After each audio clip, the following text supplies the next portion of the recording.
ಬಹಳಷ್ಟು ವರ್ಷಗಳ ಕಾಲ ಇಲ್ಲಿ ಸೇವೆ ಸಲ್ಲಿಸ್ತಾ ಇದ್ದಾರೆ.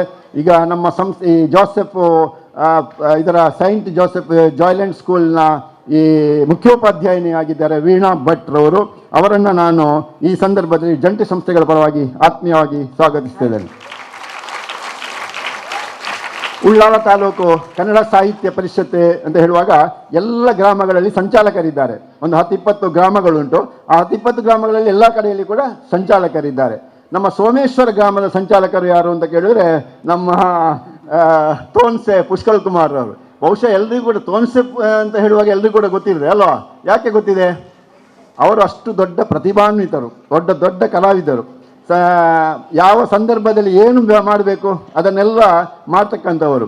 ಒಳ್ಳೆ ಹರಿಕತೆ ಮಾಡುವವರು, ಒಳ್ಳೆ ಸಂಗೀತ ಹಾಡುವವರು, ಅದೇ ರೀತಿಯಲ್ಲಿ ಭಾಗವತಿಕೆ ಮಾಡ್ತಾರೆ, ಕಾರ್ಯಕ್ರಮ ನಿರ್ವಹಣೆ ಮಾಡ್ತಾರೆ. ಏನೇನು ಎಲ್ಲ ಪ್ರತಿಭೆಗಳುಂಟು ಅದು ತೋನ್ಸೆಯವರ ಅಲ್ಲಿ ಉಂಟು. ಅಂತ ಒಬ್ಬ ಪ್ರತಿಭಾನ್ವಿತರನ್ನು ಪಡೆದಂಥದ್ದೇ ಉಳ್ಳಾಲ ತಾಲೂಕು ಕನ್ನಡ ಸಾಹಿತ್ಯ ಪರಿಷತ್ತಿಗೆ ಒಟ್ಟು ಸಂಪತ್ತು. ಅವರು ಉಳ್ಳಾಲ ತಾಲೂಕು ಕನ್ನಡ ಸಾಹಿತ್ಯ ಪರಿಷತ್ತಿಗೆ ತೋನ್ಸೆಯವರೊಂದು ಸಂಪತ್ತು. ಅಂಥವರು ಇಲ್ಲಿಯ ಸಂಚಾಲಕರಾಗಿ ನೋಡಿ ಇಂತಹ ಒಂದು ಒಳ್ಳೆಯ ಕಾರ್ಯಕ್ರಮದ ಜವಾಬ್ದಾರಿ ವಹಿಸಿಕೊಂಡು ನಾವೇನು ಅದಕ್ಕೆಷ್ಟು ತಲೆಕೆಡಿಸಲಿಕ್ಕೆ ಹೋಗಿಲ್ಲ, ಅವರೇ ಈ ಕಾರ್ಯಕ್ರಮವನ್ನು ಮಾಡ್ತಾ ಇದ್ದಾರೆ. ಬೇರೆ ಬೇರೆ ಸಂಘಟನೆಗಳಲ್ಲಿ ಕೂಡ ತಮ್ಮ ಚಟುವಟಿಕೆಗಳನ್ನು ತೊಡಗಿಸಿಕೊಂಡವರು. ಅವರನ್ನು ಕೂಡ ನಾನು ಔಪಚಾರಿಕವಾಗಿ ಸ್ವಾಗತಿಸ್ತಾ ಇದ್ದೇನೆ. ನಮ್ಮ ಕರಾವಳಿ ಸಂಗೀತ ಕಲಾವಿದರ ಒಕ್ಕೂಟದ ಪ್ರಧಾನ ಕಾರ್ಯದರ್ಶಿ ಆಗಿರತಕ್ಕಂಥ ಖ್ಯಾತ ತಬಲಾಪಟು ದೀಪಕ್ ರಾಜ್ ಉಳ್ಳಾಲ್ ಆಗಮಿಸಿದ್ದಾರೆ. ದಯವಿಟ್ಟು ಹಾಗೆ ನಮ್ಮ ಜೊತೆಗೆ ಮತ್ತೋರ್ವ ಖ್ಯಾತ ಕಲಾವಿದ ನವಗಿರಿ ಗಣೇಶ್ ಅವರು ಆಗಮಿಸಿದ್ದಾರೆ. ಆಮೇಲೆ ಇನ್ನೋರ್ವರು ಪೂರ್ವಾಧ್ಯಕ್ಷರು ಮತ್ತು ಗಾಯಕರಾಗಿರ್ತಕ್ಕಂಥ ರಮೇಶ್ ಶಾಲೆಯನ್ ಅವರಿದ್ದಾರೆ. ಹಾಗೆ ಇನ್ನೂ 2-3 ಜನ ಕಲಾವಿದರು ಈಗ ಬರಲಿಕ್ಕಿದ್ದಾರೆ. ಹಾಗೆ ಎಡ್ವರ್ಡ್ ಲೋಬ ಅವರು ಇಲ್ಲಿದ್ದಾರೆ. ನಮ್ಮ ಈ ಕನ್ನಡ ಸಾಹಿತ್ಯ ಪರಿಷತ್ತಿನ ಕಾರ್ಯದರ್ಶಿಗಳಲ್ಲೊಬ್ಬರಾಗಿ ಅದರ ಒಟ್ಟಿಗೆ ಸಾರಂಗ್ FM ಒಬ್ಬ ಪ್ರತಿನಿಧಿಯಾಗಿ ಕೂಡ 2 ರೀತಿಯಲ್ಲಿ ಅವರು ಆಗಮಿಸಿದ್ದಾರೆ. ಅವರನ್ನು ಕೂಡ ನಾನು ಔಪಚಾರಿಕವಾಗಿ ಸ್ವಾಗತಿಸುವುದರೊಂದಿಗೆ ಸ್ವಾಗತ ಮಾತು ಮುಕ್ತಾಯ ಆಯಿತು. ಇವತ್ತು ಆಗಮಿಸಿದಂಥ ಉಪನ್ಯಾಸಕರು ಬಹಳ ಒಳ್ಳೆಯ ರೀತಿಯಲ್ಲಿ ಅವರ ಮಾತುಗಳನ್ನು ನಿಶಬ್ದವಾಗಿ ನೀವು ಕೇಳಬೇಕು, ಆಯಿತಾ? ಈಗ ಉದ್ಘಾಟನಾ ಕಾರ್ಯಕ್ರಮ ನಡೆಸ್ಕೊಡ್ಬೇಕಂತ ಮಾನ್ಯ ಸತೀಶ್ ನಾಯ್ಕರು.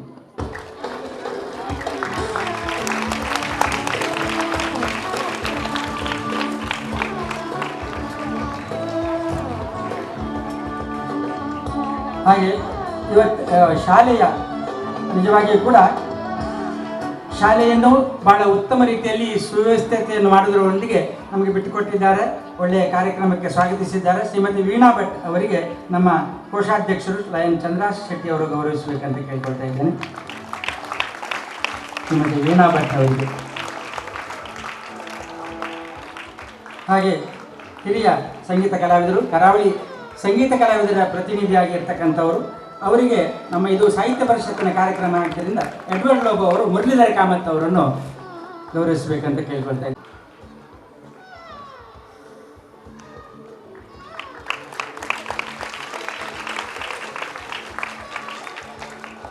ಇನ್ನು ದೀಪಕ್ ರಾಜ್ ಉಳ್ಳಾಲ್ ಅವರಿಗೂ ಕೂಡ ಒಂದು ವಿಶೇಷ ಸ್ವಾಗತ ಗೌರವವನ್ನು ನಾವು ಮಾಡ್ತಾ ಇದ್ದೇವೆ. ಇದು ಕರಾವಳಿ ಸಂಗೀತ ಕಲಾವಿದರ ಒಕ್ಕೂಟಕ್ಕೆ ಸಲ್ಲುವಂಥ ಒಂದು ವಿಶೇಷ ಸ್ವಾಗತ ಗೌರವ.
शुभं कुरु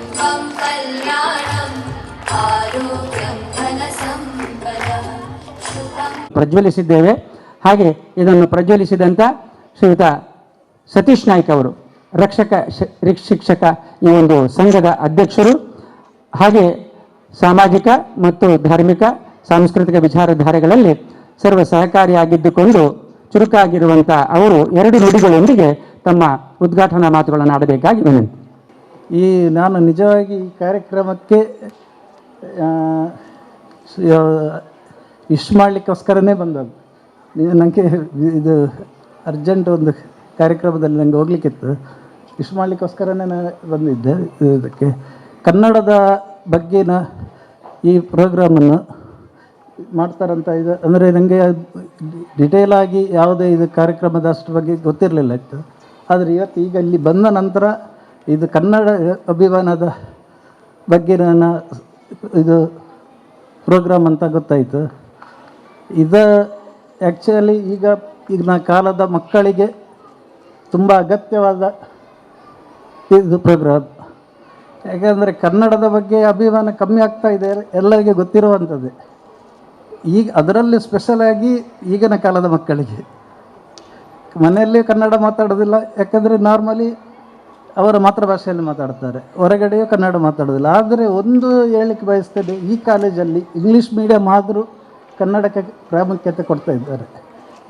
ಅದೊಂದು ಸ್ವಲ್ಪ ಇದು ಬೇರೆ ಕೆಲವು ಇಂಗ್ಲೀಷ್ ಮೀಡಿಯಮ್ ಶಾಲೆಯಲ್ಲಿ ಕಂಪ್ಲೀಟ್ ರಿಸ್ಟ್ರಿಕ್ಷನ್ ಹಾಕಿರ್ತಾರೆ, ಆದರೆ ಇಲ್ಲಿ ಇದಿಲ್ಲ, ಕನ್ನಡ ಇದಕ್ಕೂ ಪ್ರಾಮುಖ್ಯತೆ ಕೊಡ್ತಾ ಇದ್ದಾರೆ. ಅದೊಂದು ಒಳ್ಳೆಯ ಇದು ಈ ಶಾಲೆಯ ಬಗ್ಗೆ ಹೇಳೋದು ಇದರಲ್ಲಿ. ಮತ್ತು ಈ ಕಾರ್ಯಕ್ರಮಕ್ಕೆ ನಾನು ಶುಭ ಹಾರೈಸ್ತಾ ನನ್ನ ಈ ಮಾತನ್ನು ಮುಗಿಸ್ತೇನೆ. ಇವತ್ತು ಅಂತ ಹೇಳಿದರೆ ನಮ್ಮ ಇಲ್ಲಿ ಭಾಷಾ ಬಾಂಧವ್ಯ ಮತ್ತು ಸಾಮರಸ್ಯದ ಚಿಂತನ. ಸರಿಯಾಗಿ ನಿಶ್ಶಬ್ದರಾಗಿ ಕೇಳಬೇಕು ಪ್ಲೀಸ್. ಸ್ವಲ್ಪ ಬಾಲ್ಕನಿಯಲ್ಲಿರುವವರು ಆಳ್ವಾಸ್ ಕಾಲೇಜಿನ ಪ್ರಾಧ್ಯಾಪಕರಾಗಿ ಡಾಕ್ಟರ್ ಯೋಗೀಶ ಕೈರೋಡಿಯವರು ಆಗಮಿಸಿದ್ದಾರೆ. ಇಲ್ಲಿ ನಿಮಗೆ ಭಾಳ ನಮ್ಮ ಮೇಲಿನ ಸಾಹಿತ್ಯ ಪರಿಷತ್ತಿನ ಈ ಸಂಘಟನೆ ಮೇಲಿನ ಅಭಿಮಾನದಿಂದ, ಸಂಗೀತ ಬಳಗದ ಮೇಲಿನ ಅಭಿಮಾನದಿಂದ, ಅದಕ್ಕಿಂತಲೂ ಹೆಚ್ಚಾಗಿ ವಿದ್ಯಾರ್ಥಿಗಳ ಮೇಲಿನ ಅಭಿಮಾನದಿಂದ, ಈ ಶಾಲೆಯ ಮೇಲಿನ ಅಭಿಮಾನದಿಂದ ಅವರು ಅಷ್ಟು ದೂರದಿಂದ ಬಂದಿದ್ದಾರೆ. ಇಲ್ಲಿ ಹೇಳಿದ ಕೂಡಲೇ ಬರ್ತಾರಾ? ಹಾಗೆ ಬರೋದಿಲ್ಲ. ಹಾಗೆ ಆಳ್ವಾಸ್ ಕಾಲೇಜ್ ಮೂಡಿಬಿದರೆ ಇದರಲ್ಲಿ 14 ವರ್ಷದಿಂದ ಅವರು ಅಲ್ಲಿ ಉಪನ್ಯಾಸಕರಾಗಿ ಕೆಲಸ ಮಾಡ್ತಾ ಇದ್ದಾರೆ. ಅದಕ್ಕಿಂತ ಮೊದಲು ಹಲವು ಕಾಲೇಜುಗಳಲ್ಲಿ ಕೂಡ ತಮ್ಮ ಸೇವೆಯನ್ನು ಸಲ್ಲಿಸಿದವರಾಗಿದ್ದಾರೆ. ಬಹಳ ದೊಡ್ಡ ವಿದ್ವಾಂಸರಂತ ಆಗಲೇ ನಮ್ಮ ರವೀಂದ್ರ ರೈ ಕಲ್ಲಿಮಾರ್ ಅವರು ಹೇಳಿದರು. ಹಾಗೆ ಅನೇಕ ಪುಸ್ತಕಗಳನ್ನು ಪ್ರಕಟಣೆ ಮಾಡುವಲ್ಲಿ ಕೂಡ ಅವರ ಒಂದು ವಿದ್ವತ್ವವನ್ನು ತೋರಿದ್ದಾರೆ. ಅವರು ಅನ್ನ ಬಣ್ಣಗಳ ಸುತ್ತ ಕವನ ಸಂಕಲನ, ಕವಲದಾರಿಯಲ್ಲೊಂದು ನಕ್ಷತ್ರ, ಶಿಕ್ಷಣ ಸಂಬಂಧಿ ಲೇಖನ, ಹಾಗೆ ಸೇಡಿಯಾಪಿ ಕೃಷ್ಣ ಭಟ್ರ ಒಂದು ವ್ಯಕ್ತಿ ಚಿತ್ರಣ, ಬೆಂಕುತಿಟ್ಟು ಯಕ್ಷಗಾನಕ್ಕೆ ಸಂಬಂಧಪಟ್ಟ ಹಾಗೆ ಒಂದು ಸಾಂಸ್ಕೃತಿಕ ಚಲನಶೀಲತೆ, ತುಳುತಿಟ್ಟು ಯಕ್ಷಗಾನ ಸ್ವರೂಪ ಮತ್ತು ಸಾಧ್ಯತೆ ಬಗ್ಗೆ ಒಂದು ಕಿರು ಸಂಶೋಧನೆ, ಹಾಸ್ಯ ಚಕ್ರವರ್ತಿ ಮಿಜಾರು ಇವರ ಬಗ್ಗೆ ಒಂದು ವ್ಯಕ್ತಿ ಚಿತ್ರಣ, ಸಂತೆಯಲ್ಲಿ ಅಕ್ಷರದ ಆನಂದ ಅಂತ ಲೇಖನಗಳ ಸಂಕಲನ, ಮದ್ದಳೆಯ ಮೋಡಿಗಾರ ಅಂತ ಕೆಮ್ಮಣ್ಣು ನಾರಣಪ್ಪಯ್ಯನವರ ಬಗ್ಗೆ ಒಂದು ಲೇಖನ, ಹೀಗೆ ಅನೇಕ. ಆಮೇಲೆ ಇನ್ನೂ ಕೂಡ ಪಠ್ಯಪುಸ್ತಕದ ಸದಸ್ಯ ಸಂಪಾದಕರಾಗಿ ಕೂಡ ಅವರು ಕೆಲಸ ಮಾಡಿದ್ದಾರೆ. ಹಾಗೆ ಪಾತರಗಿತ್ತಿ ಪ್ರಥಮ BBA ಇದಕ್ಕೆ ಸಂಬಂಧಪಟ್ಟ ಹಾಗೆ ಪ್ರಸಾರಾಂಗ ಮಂಗಳೂರು ವಿಶ್ವವಿದ್ಯಾನಿಲಯದಲ್ಲಿ ಅವರು ಕೆಲಸ ಮಾಡಿದವರು. ಹಾಗೆ ಕಲಾಗಂಗೋತ್ರಿ ದ್ವಿತೀಯ BAಯಲ್ಲಿ, ಹಾಗೆ ಮುಕ್ತ ಮಂಗಳ ಪ್ರಥಮ ಪದವಿ ಮುಕ್ತ ಆಯ್ಕೆ, ಹಾಗೆ ಸಿರಿಮುಡಿ ದ್ವಿತೀಯ ಪದವಿ ತುಳು ಪಠ್ಯ, ಈ ಒಂದು ಪಠ್ಯದಲ್ಲಿ ಕೂಡ ತಮ್ಮ ಸಂಪಾದಕತ್ವದ ಕೆಲಸಗಳನ್ನು ಮಾಡಿಕೊಂಡು ಬಂದಂಥ ವಿದ್ವಾಂಸರಾಗಿದ್ದಾರೆ. ಇನ್ನು ಅವರ ಈ ವಿದ್ವತ್ತಿಗೆ ಸಂಬಂಧಪಟ್ಟ ಹಾಗೆ ಅನೇಕ ಲೇಖನಗಳು ಈಗಾಗಲೇ ಪ್ರಕಟಣೆಗೊಂಡಿವೆ. ನಾಡನಡೆಯ ನಿರ್ವಚನರಾಗಿ ತಂಬಿಲ ಅಂಥೇಳಿ ಒಂದು ಸಂಸ್ಕೃತಿ ಜಾತಿಯ ಬಗ್ಗೆ, ಹಾಗೆ ಕಣ್ಣು ತೆರೆಸುವ ದೀವಟಿಗೆ ಎಂಬ ಬೆಳಗಿನೊಳಗನ ಬೆಳಗು ಎಂಬ ಒಂದು ಕೃತಿಪತ್ರಿಕೆ, ಹಾಗೆ ಗ್ರಾಮೀಣ ಸಂಸ್ಕೃತಿ ಮತ್ತು ಆಧುನಿಕತೆ, ದೇವನೂರು ಕೃತಿಗಳ ಸರಳ ಪ್ರಬುದ್ಧ ವಿಮರ್ಶೆ, ಭರವಸೆ ತುಂಬುವ ಬರಹಗಳು, ಭಯಬೆಟ್ಟದ ಮಹತ್ವ, ಅಂಬಿಗರ ಚೌಡಯ್ಯನ ವಚನಗಳಲ್ಲಿ ಭಕ್ತಿಯ ವಿವೇಚನೆ, ಅಂಬಿಗರ ಚೌಡಯ್ಯನ ವಚನಗಳಲ್ಲಿ ಭಕ್ತಿಯ ಸ್ವರೂಪ ಇತ್ಯಾದಿ ಅನೇಕ ಸಂಶೋಧನಾ ಸಾರವುಳ್ಳಂಥ ಆ ಒಂದು ಲೇಖನಗಳು ಈಗಾಗಲೇ ಪ್ರಕಟಗೊಂಡಿವೆ ಅಂತ ಹೇಳಲಿಕ್ಕೂ ಕೂಡ ನಾವು ಸಂತೋಷ ಪಡ್ತಾ ಇದ್ದೇನೆ. ಅದರ ಜೊತೆಗೆ ತುಳು ಯಕ್ಷಗಾನ ಗತಿಸ್ಥಿತಿ ವಿವೇಚನೆ, ಶಿಕ್ಷಣದಲ್ಲಿ ಸಾಹಿತ್ಯ ಅಭಿರುಚಿ, ತುಳುನಾಡಿನ ಭೌಗೋಳಿಕ ಸಾಂಸ್ಕೃತಿಕ ಅನನ್ಯತೆ, ಬೀದಿಯಲ್ಲಿ ಅರಳಿದ ಬದುಕು ಎಂತಕ್ಕಂಥ ಒಂದು ಶುಭಯಾನ, ಹಾಗೆ ಮುನ್ನುಡಿ ಇತ್ಯಾದಿ ಅನೇಕ ಕೃತಿಗಳಿಗೆ ಮುನ್ನುಡಿ, ಆಮೇಲೆ ಧರ್ಮರಾಯನ ದುಶ್ಯಾಸನ ವೇಷ ಇಂಥ ಒಂದು ಮದಿಪನ್ನು ಕೂಡ ಅವರು, ಹಾಗೆ ಮುನ್ನುಡಿ ಮತ್ತು ಇನ್ನೂ ಅನೇಕ ಕಬೀರನಾದ ಕುಬೇರ, ಕಾರ್ನಾಡ್ ಸದಾಶಿವರಾಯ್, ಹೀಗೆ ಅನೇಕ ಮಂದಿಯ ಕೆಲವು ಕೃತಿಗಳಿಗೆ ಪುಸ್ತಕಗಳಿಗೆಲ್ಲ ಮುನ್ನುಡಿಯನ್ನು ಕೂಡ ಕೊಟ್ಟಂಥವರಾಗಿದ್ದಾರೆ. ಭಾಷಾ ಸಂಗಮ ಅಂತ ಜಾನಪದ ಸಂಸ್ಕೃತಿ ಬಹುತ್ವ ಮತ್ತು ಸಮನ್ವಯದ ಬಗ್ಗೆ ಕೂಡ ಅವರು ಬರೆದವರಾಗಿದ್ದಾರೆ. ಹೀಗೆ ಅವರ ಸಂಪಾದಿತ ಸಂಚಿಕೆಗಳು ಕೂಡ ಅನೇಕ ಇವೆ. ಧರಣಿ ಸೇವೆ ಇರ್ಬೋದು, ಚಾರುಮೂಡಿ, ರಂಗಸ್ಥಳದ ಅರ್ವ ಅಂಥೇಳಿ, ಹಾಗೆ ಸಿರಿ ಹೆಜ್ಜೆ ಮತ್ತು ಕರ್ನಾಟಕ ಹೊಸತನದ ಹುಡುಕಾಟ, ಕರ್ನಾಟಕ ನಾಳೆಗಳ ಹುಡುಕಾಟ, ಕರ್ನಾಟಕದ ಬಹುತ್ವದ ನೆಲೆಗಳು ಇತ್ಯಾದಿ ಇತ್ಯಾದಿ. ಹಾಗೆ ಭಾಗವಹಿಸಿದ್ದಾರೆ.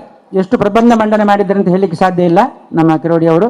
ಹಾಗೆ ಜನಪದ ಬಹುತ್ವ ಮತ್ತು ಸಮನ್ವಯದ ಬಗ್ಗೆ ಅಂತಾರಾಷ್ಟ್ರೀಯ ವಿಚಾರ ಸಂಕಿರಣದಲ್ಲಿ ಅವರು ಭಾಗವಹಿಸಿದವರು. ಇನ್ನು ರಾಷ್ಟ್ರಮಟ್ಟದ ವಿಚಾರ ಸಂಕಿರಣಕ್ಕೆ ಸಂಬಂಧಪಟ್ಟ ಹಾಗೆ ಯಕ್ಷಗಾನ ರಂಗಭೂಮಿ ಅಧ್ಯಯನದ ಇತ್ತೀಚಿನ ಒಲವುಗಳು, ಕರಾವಳಿ ಆರಾಧನಾ ರಂಗಭೂಮಿ ವರ್ತಮಾನದ ಪಲ್ಲಟಗಳು, ಕನ್ನಡಕ್ಕೆ ಶಾಸ್ತ್ರೀಯ ಸ್ಥಾನಮಾನದ ಹಿನ್ನೆಲೆಯಲ್ಲಿ ಸಂಶೋಧನೆಯ ಸಾಧ್ಯತೆಗಳು, ಹಾಗೆ ಪದವಿ ತರಗತಿಯಲ್ಲಿ ಭಾಷಾ ಬೋಧನೆ, ಔಚಿತ್ಯ ವಿವೇಚನೆ, ನಿಸರ್ಗ ಮತ್ತು ಕನ್ನಡ ಸಾಹಿತ್ಯ ವಿಭಿನ್ನ ನೆಲೆಗಳು ಮತ್ತು ಸಾಧ್ಯತೆಗಳು, ಅಂಬಿಗರ ಚೌಡಯ್ಯನ ವಚನ ಮತ್ತು ಭಕ್ತಿಗೆ ಸಂಬಂಧಪಟ್ಟ ಹಾಗೆ ತುಳುನಾಡಿನ ಸಾಂಸ್ಕೃತಿಕ ಪಲ್ಲಟ, ಮಿಜಾರ ಅನ್ನಪ್ಪನ ಹಾಸ್ಯವೈಭವ, ಕನ್ನಡ ಸಾಹಿತ್ಯದಲ್ಲಿ ಸಮನ್ವಯ ಚಿಂತನೆ, ಈ ರೀತಿಯ ಅನೇಕ ವಿಚಾರಗಳಲ್ಲಿ ರಾಷ್ಟ್ರಮಟ್ಟದಲ್ಲಿ ಭಾಗವಹಿಸಿದ್ದಲ್ಲದೆ ರಾಜ್ಯ ಮಟ್ಟದಲ್ಲಿ ಊರುಭಂಗ ನಾಟಕ ಪ್ರದರ್ಶನದ ಸಾಧ್ಯತೆಗಳ ಸವಾಲುಗಳ ಬಗ್ಗೆ ಅವರು ಭಾಗವಹಿಸಿದ್ದಾರೆ, ಪ್ರಬಂಧ ಮಂಡನೆಯನ್ನು ಮಾಡಿದ್ದಾರೆ.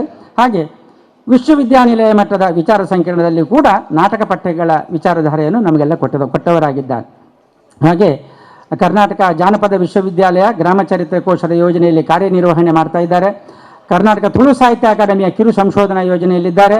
ಸಂಘಟನೆ ಮತ್ತು ಸಂಯೋಜನೆಗೆ ಸಂಬಂಧಪಟ್ಟ ಹಾಗೆ ಮಂಗಳೂರು ವಿಶ್ವವಿದ್ಯಾನಿಲಯ ಪದವಿ ಕಾಲೇಜು ಕನ್ನಡ ಅಧ್ಯಾಪಕರ ಈ ಒಂದು ಸಂಘಕ್ಕೆ ಸಂಬಂಧಪಟ್ಟ ಹಾಗೆ ವಿಕಾಸದ ಕಾರ್ಯದರ್ಶಿಯಾಗಿ ಕಾರ್ಯನಿರ್ವಹಣೆ, ಕನ್ನಡ ನಾಡು ನುಡಿಯ ರಾಷ್ಟ್ರೀಯ ಸಮ್ಮೇಳನ ಆಳ್ವಾಸ್ ನುಡಿಸಿರಿಯ ಕಾರ್ಯದರ್ಶಿಯಾಗಿ, ಮಂಗಳೂರು ವಿಶ್ವವಿದ್ಯಾನಿಲಯ ಯಕ್ಷಗಾನ ಅಧ್ಯಯನ ಕೇಂದ್ರದಲ್ಲಿ ಸಂಶೋಧನಾ ಸಹಾಯಕನಾಗಿ ಸೇವೆ, ಆಳ್ವಾಸ್ ತುಳು ಸಂಸ್ಕೃತಿ ಅಧ್ಯಯನ ಕೇಂದ್ರದ ಸಂಯೋಜಕರಾಗಿ, ಕಾಲೇಜಿನ ಸರ್ವ ಫಾರಂಗಳ ಮುಖ್ಯ ಸಂಯೋಜಕರಾಗಿ, ವಿಚಾರ ಸಂಕಿರಣಗಳ ಸಂಯೋಜಕರು, ಹಾಗೆ ನ್ಯಾಕ್ ಕ್ರೈಟೀರಿಯಾ ಸಂಯೋಜಕರಾಗಿ, 100ಕ್ಕೂ ಅಧಿಕ ಪತ್ರಿಕಾ ಲೇಖನಗಳ ಪ್ರಕಟಣೆ ಮತ್ತು ಆಕಾಶವಾಣಿಯಲ್ಲಿ ಭಾಷಣ ಕವಿತೆಗಳ ಪ್ರಸಾರ, ಮಂಗಳೂರು ವಿಶ್ವವಿದ್ಯಾನಿಲಯ ಪದವಿ ತುಳು ಅಧ್ಯಯನ ಮಂಡಳಿಯ ಸದಸ್ಯರಾಗಿ, ಮಂಗಳೂರು ವಿಶ್ವವಿದ್ಯಾನಿಲಯ ಪದವಿ ಪರೀಕ್ಷಾ ಮೌಲ್ಯಮಾಪಕರಾಗಿ ಕೂಡ ವಿದ್ವಾಂಸರಾಗಿದ್ದಾರೆ ಅಂತ ಹೇಳಿಕ್ಕೆ ತುಂಬ ಸಂತೋಷ ಪಡ್ತಾ ಇದ್ದೇವೆ. ಅಂತಹ ವಿದ್ವಾಂಸರು ಈ ಒಂದು ಜಾಯ್ಲ್ಯಾಂಡ್ ಈ ಹೈಸ್ಕೂಲಿಗೆ ಆಗಮಿಸಿದ್ದಾರೆ. ಅವರು ಆಡುವಂಥ ಒಂದು 10-15 ನಿಮಿಷದ ಮಾತುಗಳನ್ನು ನೀವು ಸರಿಯಾಗಿ ಕೇಳಬೇಕು. ಇವತ್ತಿನ ಅವರ ವಿಶೇಷವಾದಂಥ ವಿಷಯ ಭಾಷಾ ಬಾಂಧವ್ಯ ಹಾಗೂ ಸಾಮರಸ್ಯ ಚಿಂತನದ ಬಗ್ಗೆ ಇನ್ನೇನು ಹೇಳ್ತಾರೆ ಅಂತ ನಾವೆಲ್ಲ ಕೇಳೋಣ ಅಂತ ಹೇಳುತ್ತಾ ಈಗ ನಾನು ಡಾಕ್ಟರ್ ಯೋಗೀಶ್ ಕೈರೋಡಿ ಅವರನ್ನು ವೇದಿಕೆಗೆ ಆಹ್ವಾನಿಸ್ತಾ ಇದ್ದೀನಿ. ಉಳ್ಳಾಳದ ಸಾಹಿತ್ಯ ಪರಿಷತ್ತು ಅದರ ಕಾರ್ಯಕ್ರಮದಲ್ಲಿ ನಾನು ಭಾಗವಹಿಸ್ತಾ ಇರುವುದು ಇದು ಮೊದಲ ಬಾರಿ. ಹಾಗೆಂದ ಮಾತ್ರಕ್ಕೆ ನನಗೆ ಹಾಗೆ ಅನಿಸುವುದಿಲ್ಲ. ಈ ಪರಿಷತ್ತಿನ ಚಟುವಟಿಕೆಯ ಜೊತೆ ಇದ್ದೇನೆ ಅಂತ ಅನಿಸ್ತದೆ. ಅದಕ್ಕೆ ಕಾರಣ ಏನು ಅಂತ ಹೇಳಿದರೆ, ಬೇರೆ ಬೇರೆ ಕಾರ್ಯಕ್ರಮಗಳ ವಿವರಗಳನ್ನು ಪತ್ರಿಕೆಗಳಲ್ಲಿ ಅಥವಾ ಕೆಲವು ಗ್ರೂಪ್ಗಳಲ್ಲಿ ನಾವು ಗಮನಿಸ್ತಾ ಇದ್ದೇವೆ. ಆದ್ದರಿಂದ ನಮಗೊಂದು ಕುತೂಹಲ, ಉಳ್ಳಾಳ ಸಾಹಿತ್ಯ ಪರಿಷತ್ತಿನ ಕಾರ್ಯಕ್ರಮ ಯಾವುದಿರ್ತದೆ ಅಂತ. ಅದೊಂದು ಹೊಸತನದಲ್ಲಿ ಇರ್ತದೆ. ಮತ್ತು ಇನ್ನೊಂದು ಕಾರಣ ಏನು ಅಂತ ಹೇಳಿದರೆ, ಇದರ ಅಧ್ಯಕ್ಷರು ಡಾಕ್ಟರ್ ಧನಂಜಯ ಕುಂಬಳೆಯವರ ಬಗ್ಗೆ ನನಗೆ ಒಂದು ರೀತಿಯ ಸಲುಗೆ, ಆತ್ಮೀಯತೆ, ಗೌರವ. ಅವರ ಬಗ್ಗೆ ಆತ್ಮೀಯತೆ ಇದೆ, ಗೌರವವೂ ಇದೆ. ಈ ಆತ್ಮೀಯವಾಗಿರುವುದಕ್ಕೆ ಮತ್ತು ಗೌರವ ಇರುವುದಕ್ಕೆ ಅವರ ವ್ಯಕ್ತಿತ್ವವೇ ಕಾರಣ. ಇವತ್ತು ನನಗೆ ಸಂತೋಷ ಆಗ್ತದೆ ಅಷ್ಟೇ. ಒಂದು ಸಾಹಿತ್ಯ ಪರಿಷತ್ತಿನ ಒಂದು ವೇದಿಕೆ ಅಂದರೆ ಅದಕ್ಕೆ ಒಂದು ಮಹತ್ವ ಇದೆ. ಅಂತಹ ಸಮಾರಂಭದಲ್ಲಿ ನಾನು ಪಾಲ್ಗೊಳ್ತಾ ಇದ್ದೇನೆ ಅನ್ನೋ ಒಂದು ನನಗೆ ಅಭಿಮಾನ ಇದೆ. ಮತ್ತು ಎಷ್ಟು ಮಂದಿ ವಿದ್ಯಾರ್ಥಿಗಳಿದ್ದಾರೆ, ಒಂದು ಧನಾತ್ಮಕ ವಾತಾವರಣ ಇದೆ. ಎಡಬದಿಯಲ್ಲಿ ಮಕ್ಕಳು ಆಟ ಆಡ್ತಾ ಇದ್ದಾರೆ. ಒಂದು ಒಳ್ಳೆಯ ವಾತಾವರಣದಲ್ಲಿ ನಾವೆಲ್ಲರೂ ಇದ್ದೇವೆ ಅನ್ನೋ ಒಂದು ಸಂತೋಷ. ಆದರೆ ವಿದ್ಯಾರ್ಥಿಗಳೇ, ಕಳೆದ 15-20 ವರ್ಷಗಳಿಂದ ಇಂತಹ ವೇದಿಕೆಗಳಲ್ಲಿ ಒಂದಿಷ್ಟು ಮಾತಾಡ್ತಾ ಇದ್ದೇನೆ ನಾನು. ಆದರೆ ನನಗೆ ಇತ್ತೀಚೆಗೆ ಒಂದು ಕಾರ್ಯಕ್ರಮದಲ್ಲಿ ಒಂದು ಸಭಾಕಂಪನ, ಒಂದು ಸ್ಟೇಜ್ ಫಿಯರ್ ಅಂತ ಆದದ್ದು ಅಂತ ಹೇಳಿದರೆ ಅದು ಇಲ್ಲಿ. ಅದು ಯಾಕೆ ಅಂತ ಹೇಳಿದರೆ, ಈ ವಿದ್ಯಾರ್ಥಿಗಳ ಎದುರುಗಡೆ ಮಾತಾಡಬೇಕು, ಅವರಿಗೆ ನಾನು ತಲುಪಬೇಕು ಅನ್ನೋ ಮನಸ್ಸು ನನ್ನಲ್ಲಿದೆ. ಆಗ ನನಗೆ ಕಂಪನ ಆಗ್ತದೆ. ಆದರೆ ನಾನೇ ಒಂದು ವಿಶ್ವಾಸವನ್ನು ಮಾಡಿದೆ. ಯಾಕೆಂದರೆ ವಿದ್ಯಾರ್ಥಿಗಳಿಗೆ ಬಾಂಧವ್ಯವನ್ನು ಬೋಧಿಸುವ ಅವಶ್ಯಕತೆ ಇಲ್ಲ. ಅವರಲ್ಲಿ ಬಾಂಧವ್ಯ ಇದೆ. ಅವರಿಗೆ ಸಾಮರಸ್ಯದ ಮಾತುಗಳನ್ನು ಹೇಳುವ ಅವಶ್ಯಕತೆ ಇಲ್ಲ. ಅವರಲ್ಲಿ ಸಾಮರಸ್ಯ ಇದೆ. ನಾವು ಹೇಳಬೇಕಾದ ಅವಶ್ಯಕತೆ ಇಲ್ಲ. ಹೀಗೆ ನಾನು ನನಗೇನೆ ಒಂದು ಧೈರ್ಯ ಮಾಡಿಕೊಂಡು ಉಲ್ಲಾಸದಲ್ಲಿದ್ದೆ. ಅಷ್ಟರಲ್ಲಿ ಭಾಳ ಚೆನ್ನಾಗಿ ಸುದೀರ್ಘವಾಗಿ ನನ್ನ ಪರಿಚಯವನ್ನು ಓದಿದರು. ಸಂತೋಷ ಆಗ್ತದೆ ಪರಿಚಯ ಓದುವಾಗ. ಮತ್ತೆ ನನಗೆ ಅನಿಸಿತು ಏನಂದರೆ ನಾನು ಯಾವುದೋ ಒಂದು ಉದ್ದೇಶಕ್ಕೆ ಮಾಡಿದ ವಿವರವನ್ನು ಕಳಿಸಬಾರ್ದಿತ್ತು ಅಂತ. ವಿದ್ಯಾರ್ಥಿಗಳೇ, ಸ್ವಲ್ಪ ಸಮಯ ನಾನು ನಿಮ್ಮ ಜೊತೆಗೆ ಮಾತಾಡ್ತೇನೆ. ನನಗೆ ಭಾಳ ಸಂತೋಷ ಆಗ್ತದೆ. ಪಕ್ಕದಲ್ಲಿ ಮಾತಾಡ್ತಾ ಇರುವವರು ಕಡಿಮೆ ಇದ್ದಾರೆ.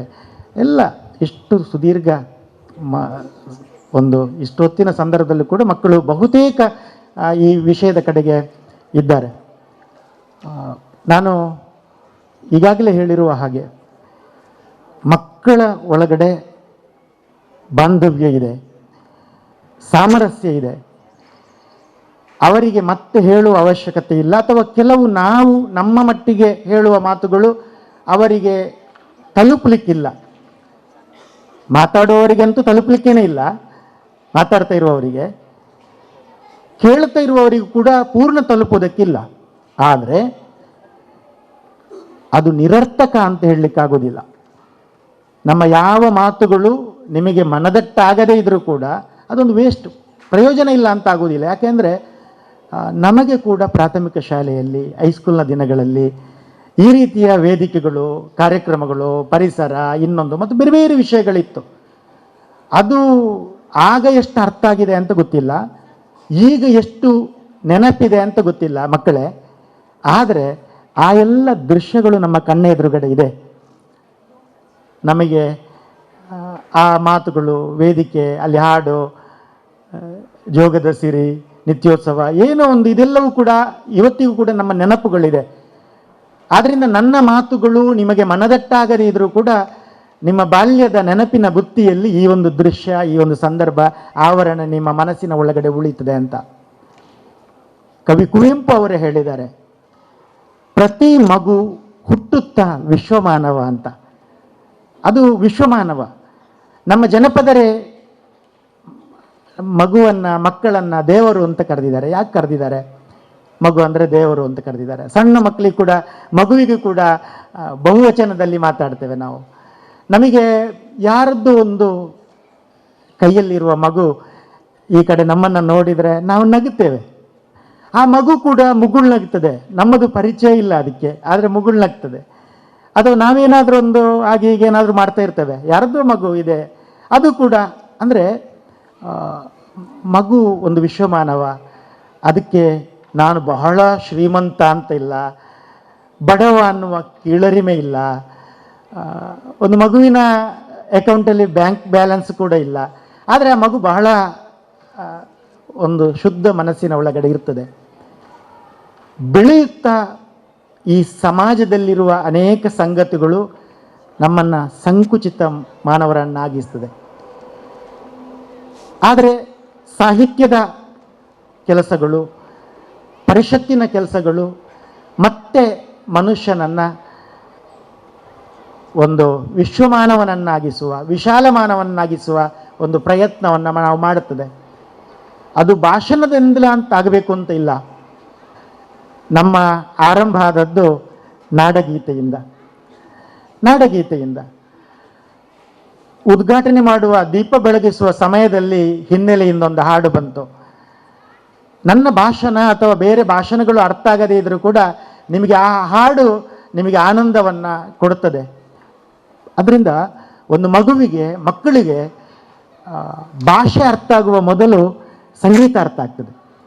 ಒಂದು ಮಗು ಮಾತು ಕಲಿಯುವುದು ಮತ್ತೆ, ಆದರೆ ಜೋಗುಳದ ಹಾಡಿನ ನಿನಾದಕ್ಕೆ ಮಗು ಶಾಂತಗೊಳ್ಳುತ್ತದೆ ಮತ್ತು ಸುಖನಿದ್ರೆಗೆ ಜಾರುತ್ತದೆ.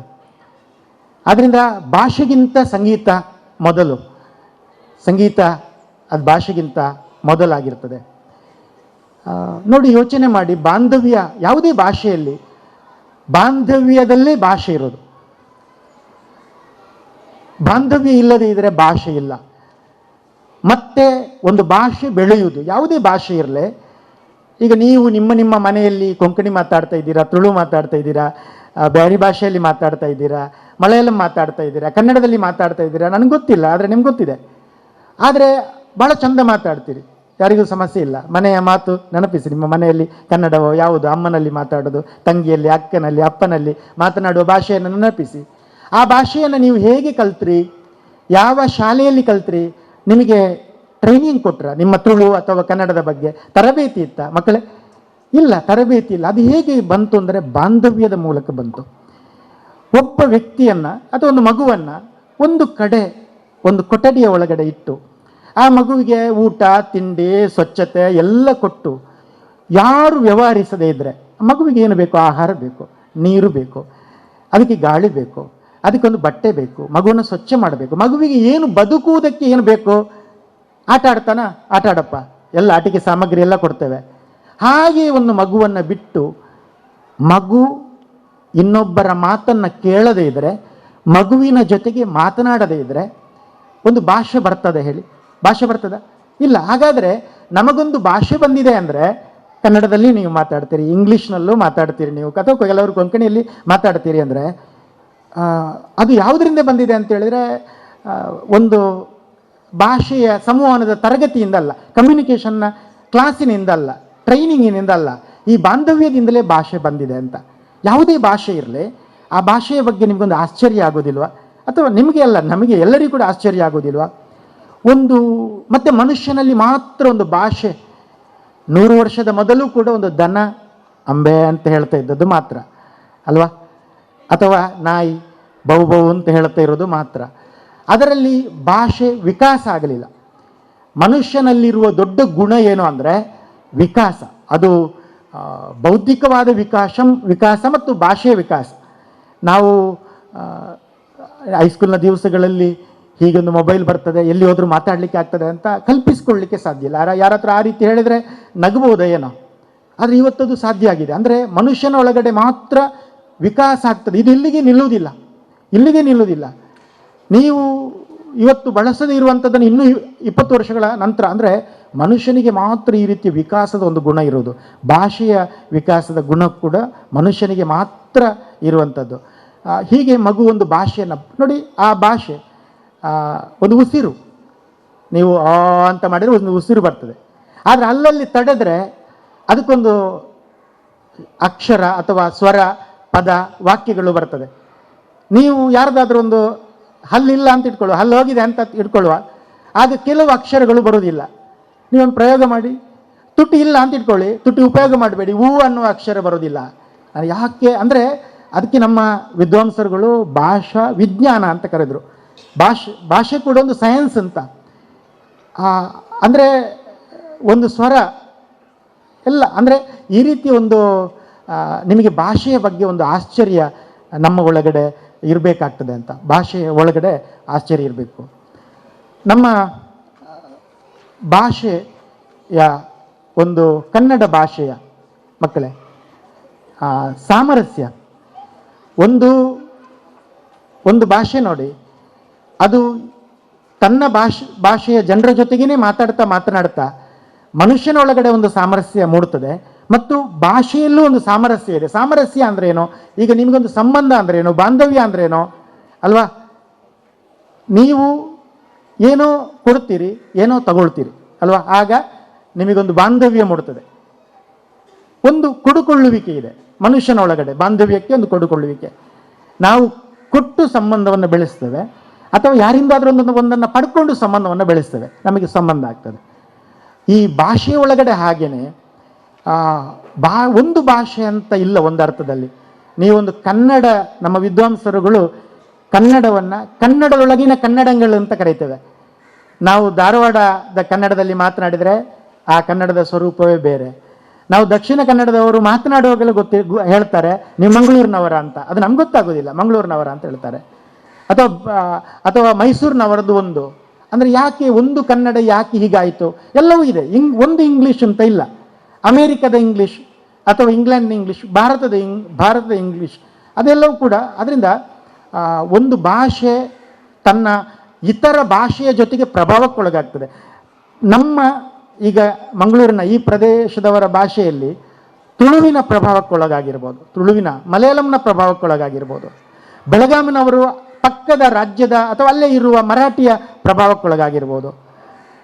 ಹೀಗೆ ಒಂದು ಭಾಷೆ ಮತ್ತೊಂದು ಭಾಷೆಯ ಜೊತೆಗೆ ಕುಡುಕೊಳ್ತಾ ಒಂದು ಭಾಷೆಯ ಒಳಗಡೆ ಒಂದು ಬಾಂಧವ್ಯ ಬರ್ತಾ ಹೋಗ್ತದೆ. ಈಗ ನಾವು ಈ ಭಾಷೆಯಲ್ಲಿ ಶುದ್ಧ ಭಾಷೆ ಅಂತ ಇಲ್ಲ ಅಂತ ಹೇಳ್ತಾರೆ. ಶುದ್ಧ ಅಂತಂದರೆ ಭಾಳ ಹೀಗೆ ಇರೋದು ಅಂತ.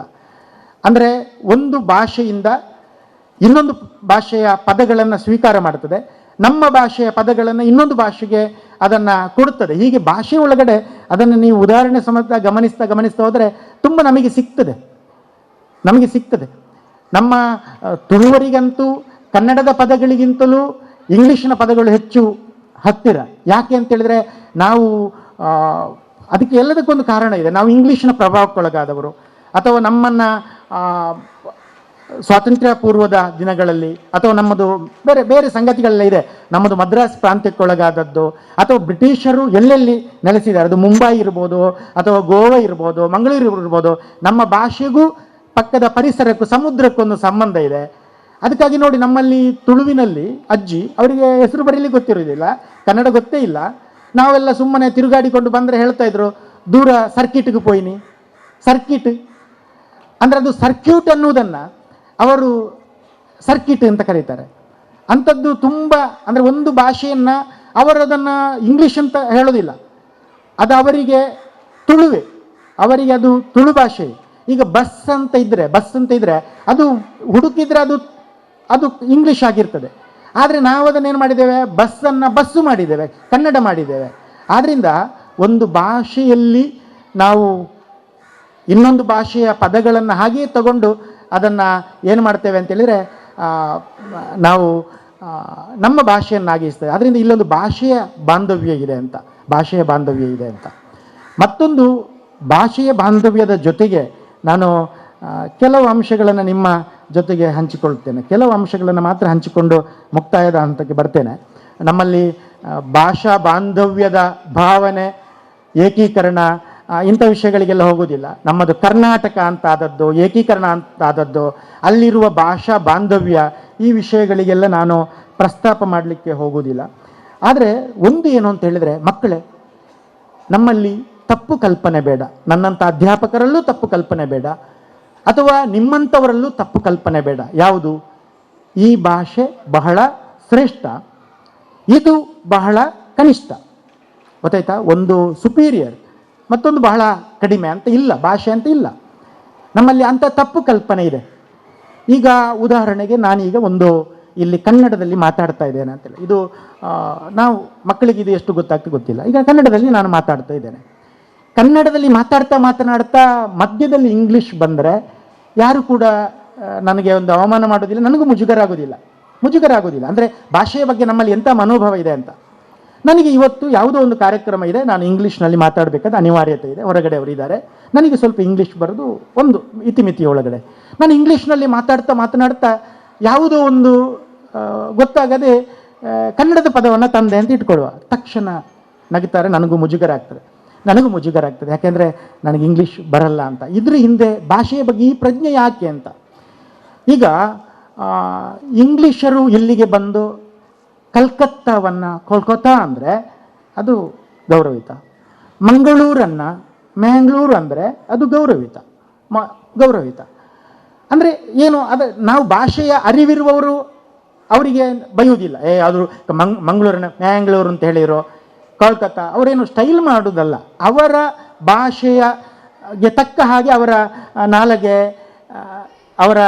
ಅದರ ಎಲ್ಲ ಒಟ್ಟು ಸಿಸ್ಟಮ್, ಭಾಷೆಯ ವ್ಯವಸ್ಥೆ ಅದಕ್ಕೆ ತಕ್ಕ ಆಗಿರ್ತದೆ. ಈಗ ನಮ್ಮ ಭಾರತೀಯ ಭಾಷೆಯಲ್ಲಿ ಕೂಡ ಕೆಲವರಿಗೆ ಟ ಬರೋದಿಲ್ಲ, ಅಲ್ಲಿ ಡ ಹೇಳ್ತಾರೆ, ಎಷ್ಟೋ ಗಂಡ ಡ, ಈ ರೀತಿ ತುಂಬ ಆ ರೀತಿ ಇದೆ.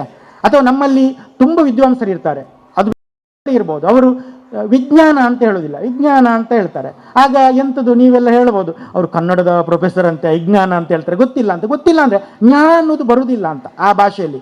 ನಮಗೆ ತುಳುವರಿಗೆ ಬರ್ತದೆ. ಹಾಗೆ ನಮ್ಮಲ್ಲಿ ಕುഞ്ഞಪ್ಪ ಉಂಟು, ಜ್ಞಾ ಉಂಟು, ತಂಜ್ಞನ ಉಂಟು, ಗೊತ್ತಾಯ್ತಾ? ನಮ್ಮಲ್ಲಿ ತಂಜ್ಞನ ಉಂಟು, ನಮಗೆ ಭಾಳ ನನಗೆ ಸುಲಭ. ಆದ್ದರಿಂದ ನೀವು ಅವರು ಕಲ್ತವರು ಅಥವಾ ಜ್ಞಾ ಹೇಳೋದಿಲ್ಲ, ಆ ರೀತಿ ಹೇಳೋದಕ್ಕಿಲ್ಲ. ಆದರೆ ನಮ್ಮಲ್ಲಿ ಮನೋಭಾವ ಹೇಗಿದೆ ಅಂದರೆ, ಅವರು ಬಂದು ಕೋಲ್ಕತ್ತಾ ಅಂದರೆ ಗೌರವಿಸ್ತೇವೆ. ಆದರೆ ಮಕ್ಕಳೇ, ನಾನು ಎಲ್ಲಿಯಾದರೂ ಅಥವಾ ನಮ್ಮಂಥ ಕನ್ನಡ ಮೇಷ್ಟ್ರುಗಳು ಯಾವುದಾದ್ರೂ ಇಂಗ್ಲೀಷರ ಹೆಸರುಗಳನ್ನು ಅಥವಾ ಇಂಗ್ಲೆಂಡಿನ ಒಂದು ಊರಿನ ಹೆಸರನ್ನು ನಾನು ಕನ್ನಡದ ಮೂಲಕ ಹೇಳಿದರೆ, ಕನ್ನಡದ ಈಗ ಉದಾಹರಣೆಗೆ ಯಾವುದಾದ್ರೂ ಒಂದು ಒಂದು ಒಂದು ಯಾವುದಾದ್ರೂ ಒಂದು ಹೆಸರನ್ನು ನಾನು ಉಚ್ಚಾರಣೆಯಲ್ಲಿ, ಈಗ ಕ್ಯಾಂಬ್ರಿಡ್ಜ್ ಅನ್ನೋದನ್ನು ನಾನು ಕ್ಯಾಂಬ್ರಿಜಿ ಕನ್ನಡದ ರೂಪದಲ್ಲಿ ಹಾಗೆ ಉದಾಹರಣೆ ಕೊಡ್ಬೋದು. ಹಾಗೆ ಹೇಳಿದರೆ ನೀವೆಂತ ಹೇಳ್ತೀರಿ? ಅವರಿಗೆ ಇಂಗ್ಲೀಷ್ನ ಪ್ರೊನೌನ್ಸಿಯೇಷನ್ ಬರೋದಿಲ್ಲ. ನಾನು ಕೂಡ ಅವಮಾನಕ್ಕೊಳಗಾಗ್ತೇನೆ. ನಾನು ಅದನ್ನು ಹೇಳುವ ರೀತಿ ಅಥವಾ ಯಾವುದಾದ್ರೂ ಒಂದು ಪದವನ್ನು ಅದು ಸರ್ಪ್ರೈಸ್ ಅಲ್ಲ, ಅದು ಈ ರೀತಿ ಹೇಳಬೇಕಿತ್ತು. ಅದು ನಾನು ಹೇಳೋದು ಇಂಗ್ಲೀಷಿನಲ್ಲಿ ಕೂಡ ಒಂದು ಇಂಗ್ಲೀಷ್ ಅಂತ ಇದೆಯಾ ಅಲ್ವಾ? ಒಬ್ಬರು ತಮಾಷೆಗೆ ಹೇಳ್ತಾ ಇದ್ರು, ಏನು ಅಂತ ಹೇಳಿದ್ರೆ, ಒಬ್ಬರು ಇತಿಹಾಸದ ಪ್ರಾಧ್ಯಾಪಕರು ಪಾಠ ಮಾಡ್ತಾ ಭಾಳ ಚಂದ ಪಾಠ ಮಾಡ್ತಾ, ಕೆಲವು ಸಲ ನಾವು ಪಾಠದಲ್ಲಿ ಮುಳುಗೋದು ಅಂತ ಉಂಟು, ಇನ್ವಾಲ್ವ್ಮೆಂಟ್, ಮುಳುಗುವುದು. ಮಕ್ಕಳು ಮುಳುಗ್ತಾರೆ ಇಲ್ಲೋ ಗೊತ್ತಿಲ್ಲ, ನಾವು ಮುಳುಗುವುದು ಪಾಠದಲ್ಲಿ. ಅವರು ಇಂಗ್ಲೀಷ್ನಲ್ಲೇ ಪಾಠ ಮಾಡೋದು, ಆದರೆ ಮೂಲತಃ ಅವ್ರ ಭಾಷೆ ಕನ್ನಡ ಆಗಿರ್ತದೆ. ಕ್ಲಾಸ್ ರೂಮ್ನಲ್ಲಿ ಇಂಗ್ಲೀಷ್ನಲ್ಲಿ ಪಾಠ ಮಾಡ್ತಾರೆ ಅವ್ರ ಮನೆಯಲ್ಲಿ. ಆದರೆ ಅವರು ಮಾತಾಡ್ತಾ ವೇಗವಾಗಿ ಅದೇನು ಅಂತ ಹೇಳಿದ್ರೆ, ಸೈನಿಕರು ಅಲ್ಲಿ ಹೋದರು ಇಲ್ಲಿ ಹೋದರು ಅಂತ ಹೇಳ್ತಾ ಶಿವಾಜಿ ಮತ್ತೊಂದು ಹೇಳ್ತಾ ಮೆನಿ ಸೋಲ್ಜರ್ಸ್ ಆರ್, ಅಲ್ಲಿ ಜಂಪ್ಡ್ ಅಂತ ಹೇಳಬೇಕಿತ್ತು, ಜಂಪ್ಡ್ ಅಂತ ತಕ್ಷಣ ಬರಲಿಲ್ಲವೋ ಅಥವಾ ಅವರ ವೇಗದಲ್ಲಿ ಅದು ಬರಲಿಲ್ಲವೋ ಅಂತ, ಮೆನಿ ಸೋಲ್ಜರ್ಸ್ ಆರ್ ನುಗ್ಗುಡ್ ಇನ್ ಟು ದಿ ಫೋರ್ಟ್ ಅಂತ ಹೇಳಿದ್ರಂತೆ. ಆಗ ಅದು ಅಂದರೆ ನಮಗೆ ಬಹಳ ವೇಗದಲ್ಲಿ ಮಾತನಾಡುವಾಗ ಅದನ್ನು ನಗುತ್ತೇವೆ ನಾವು. ಎಂತ ಜಂಪ್ಡ್ ಹೇಳುವ ಬದಲು ನುಗ್ಗುಡು ಹೇಳಿದರೆ ಎಂತ ಮೇಷ್ಟ್ರು ಅಂತ ನಗುತ್ತೇವೆ. ನಾವು ಯಾಕೆ ತಿಳ್ಕೊಳ್ಳೋದಿಲ್ಲ? ಅವರಿಗೆ ಇಂಗ್ಲೀಷಿನಲ್ಲಿ ಒಂದು ಹಿಡಿತ ಇದೆ, ಆದರೆ ಅದಕ್ಕಿಂತ ಹೆಚ್ಚು ಹಿಡಿತ ಕನ್ನಡದಲ್ಲಿ ಇದೆ ಅಂತ ಯಾಕೆ ತಿಳ್ಕೊಳ್ಳೋದಿಲ್ಲ? ಅವರಿಗೆ ಕನ್ನಡದಲ್ಲಿ ಹೆಚ್ಚು ಹಿಡಿತ ಇರೋದರಿಂದ ಅವರಿಗೆ ಆ ನುಗ್ಗುಡು ಅನ್ನೋ ಪದಗಳ ಒಂದು ನುಸುಳಿ ಬರ್ತದೆ ಅಂತ. ಆದರೆ ಆಗ ನಾವು ಮುಜುಗರ ಪಟ್ಟುಕೊಳ್ಳೋದಿದೆಯಲ್ಲ, ನಮಗೆ ಅದೊಂದು ಭಾಷೆಯ ಒಂದು ಸ್ವಭಾವ ಹಾಗೆ ಇಲ್ಲ, ಆ ರೀತಿಯಾಗಿಲ್ಲ. ನಮಗೆ ನಾವೆಲ್ಲ ಇಂಗ್ಲೀಷ್ನಲ್ಲಿ ಮಾತಾಡಬೇಕು ಅಂತ ಹೇಳ್ತಾರೆ, ನಮ್ಮ ಅಧ್ಯಾಪಕರು ಹೇಳ್ತಾರೆ, ನಾವು ಕೂಡ ಹೇಳ್ತೇವೆ. ಯಾಕೆಂದರೆ ಅವ್ರು ಇಂಗ್ಲೀಷ್ ಬೇಕು, ಅದರಲ್ಲಿ ಎರಡು ಮಾತಿಲ್ಲ, ಇಂಗ್ಲೀಷ್ ಬೇಕು. ಹಾಗೆ ನಮ್ಮ ಹತ್ರ ಇಂಗ್ಲೀಷ್ ಮಾತ್ರ ಬೇಕು ಅಂತಲ್ಲ. ಮತ್ತು ಕೆಲವು ಈ ಪರಿಕಲ್ಪನೆಗಳು ತಪ್ಪು. ಇಂಗ್ಲೀಷ್ ಚೆನ್ನಾಗಿ ಬರಬೇಕಾದ್ರೆ ಬೇರೆ ಎಲ್ಲ ಭಾಷೆಗಳನ್ನು ಮಾತಾಡಬಾರದು, ಅದು ಭಾಷೆಯ ಬಗ್ಗೆ ಅರಿವಿಲ್ಲದೆ ಇರುವವರು ಹೇಳೋದು. ಮಂಜೇಶ್ವರ ಗೋವಿಂದ ಪೈಗಳಿಗೆ ಎಷ್ಟು ಸರ್ 32 ಭಾಷೆಗಳು ಬರ್ತಾ ಇತ್ತಂತೆ. ಮೊದಲ ರಾಷ್ಟ್ರಕವಿ ಮಂಜೇಶ್ವರ ಗೋವಿಂದ ಪೈಗಳಿಗೆ 32 ಭಾಷೆ ಗೊತ್ತಿತ್ತಂತೆ. ಯೋಚನೆ ಮಾಡಿಕೊಳ್ಳಿ, ಅವರ ಮನೆ ಮಾತು ಕೊಂಕಣಿ, ಅವರು ಬರೆದ ಮಾತು ಅದು ಕನ್ನಡ. ಅರ್ಥ ಆಯ್ತಲ್ಲ? ಇಂಥದ್ದು ತುಂಬ ನಮ್ಮಲ್ಲಿದೆ. ಪಕ್ಕದಲ್ಲಿರುವ ಅಮೃತ ಸೋಮೇಶ್ವರ ಅವರ ಮನೆ ಮಾತು ಮಲಯಾಳಂ, ಆದರೆ ಅವರು ಬರೆದದ್ದು ಕನ್ನಡ ಮತ್ತು ಅವರ ಸಂಶೋಧನೆ ಸಂಗ್ರಹ ಅದು ತುಳು. ನಾವು ಅಧ್ಯಾಪಕರು ಕೂಡ ತಿಳ್ಕೊಳ್ಬೇಕಾಗ್ತದೆ. ನಮ್ಮಲ್ಲೊಂದು ಪ್ರಜ್ಞೆ ಇದೆ, ಏನು ಅಂತ ಹೇಳಿದರೆ ಅದು ಬಹಳ ಆ ರೀತಿ ಭಾಷೆಯನ್ನು. ಈಗ ನೋಡಿ, ನನ್ನ ಸಹೋದರರು ಮುಂಬೈಯಲ್ಲಿದ್ದಾರೆ. ಅವರು ನಿರರ್ಗಳವಾಗಿ ಹಿಂದಿ ಮಾತನಾಡಿದ ಹಾಗೆ ಓದಿದ ನನಗೆ ಮಾತಾಡಲಿಕ್ಕೆ ಆಗೋದಿಲ್ಲ. ಅದರ ಅರ್ಥ ಏನು? ನನ್ನ ಸ್ನೇಹಿತ 10ನೇ ಕ್ಲಾಸ್ ಕಲಿತು ಒಂದು ಇಂಟರ್ನ್ಯಾಷನಲ್ ಹೋಟ್ಲಲ್ಲಿ ಇದ್ದಾನೆ, ತುಂಬ ವರ್ಷದಿಂದ ಇದ್ದಾನೆ ಸೂರತ್ತಲ್ಲಿ. ಅವನ ಇಂಗ್ಲೀಷ್ನ ಎದುರುಗಡೆ ನನ್ನನ್ನಿಟ್ಟರೆ ಎಲ್ಲರೂ ನೀವು ಎಂತ ಅಂದರೆ, ಭಾಷೆ ಬರುವುದು ಅದು ಸಮೂಹದ ಜೊತೆಗಿನ ಬಾಂಧವ್ಯದ ಮೂಲಕ ಎನ್ನುವುದನ್ನು ನಾವು ಗ್ರಹಿಸ್ಕೊಳ್ಬೇಕಾಗ್ತದೆ ಅಂತ. ಭಾಷೆಯ ಒಂದು ಅರಿವನ್ನು ಹೀಗೆ ನಾವು ತಿಳ್ಕೊಳ್ಬೇಕಾದಂಥ ಒಂದು ಅವಶ್ಯಕತೆ ಇದೆ. ಆದರೆ ನಮಗೆ ಭಾಷೆಯ ಬಗ್ಗೆ ಕೀಳರಿಮೆ ಇರಬಾರ್ದು, ಹಾಗೆಂದ ಮಾತ್ರಕ್ಕೆ ಅಂಧಾಭಿಮಾನವೂ ಇರಬಾರ್ದು. ಅಂಧಾಭಿಮಾನ, ದುರಾಭಿಮಾನ ಅಂತೆಲ್ಲ ಚರ್ಚೆಗಳೆಲ್ಲ ಇದೆ.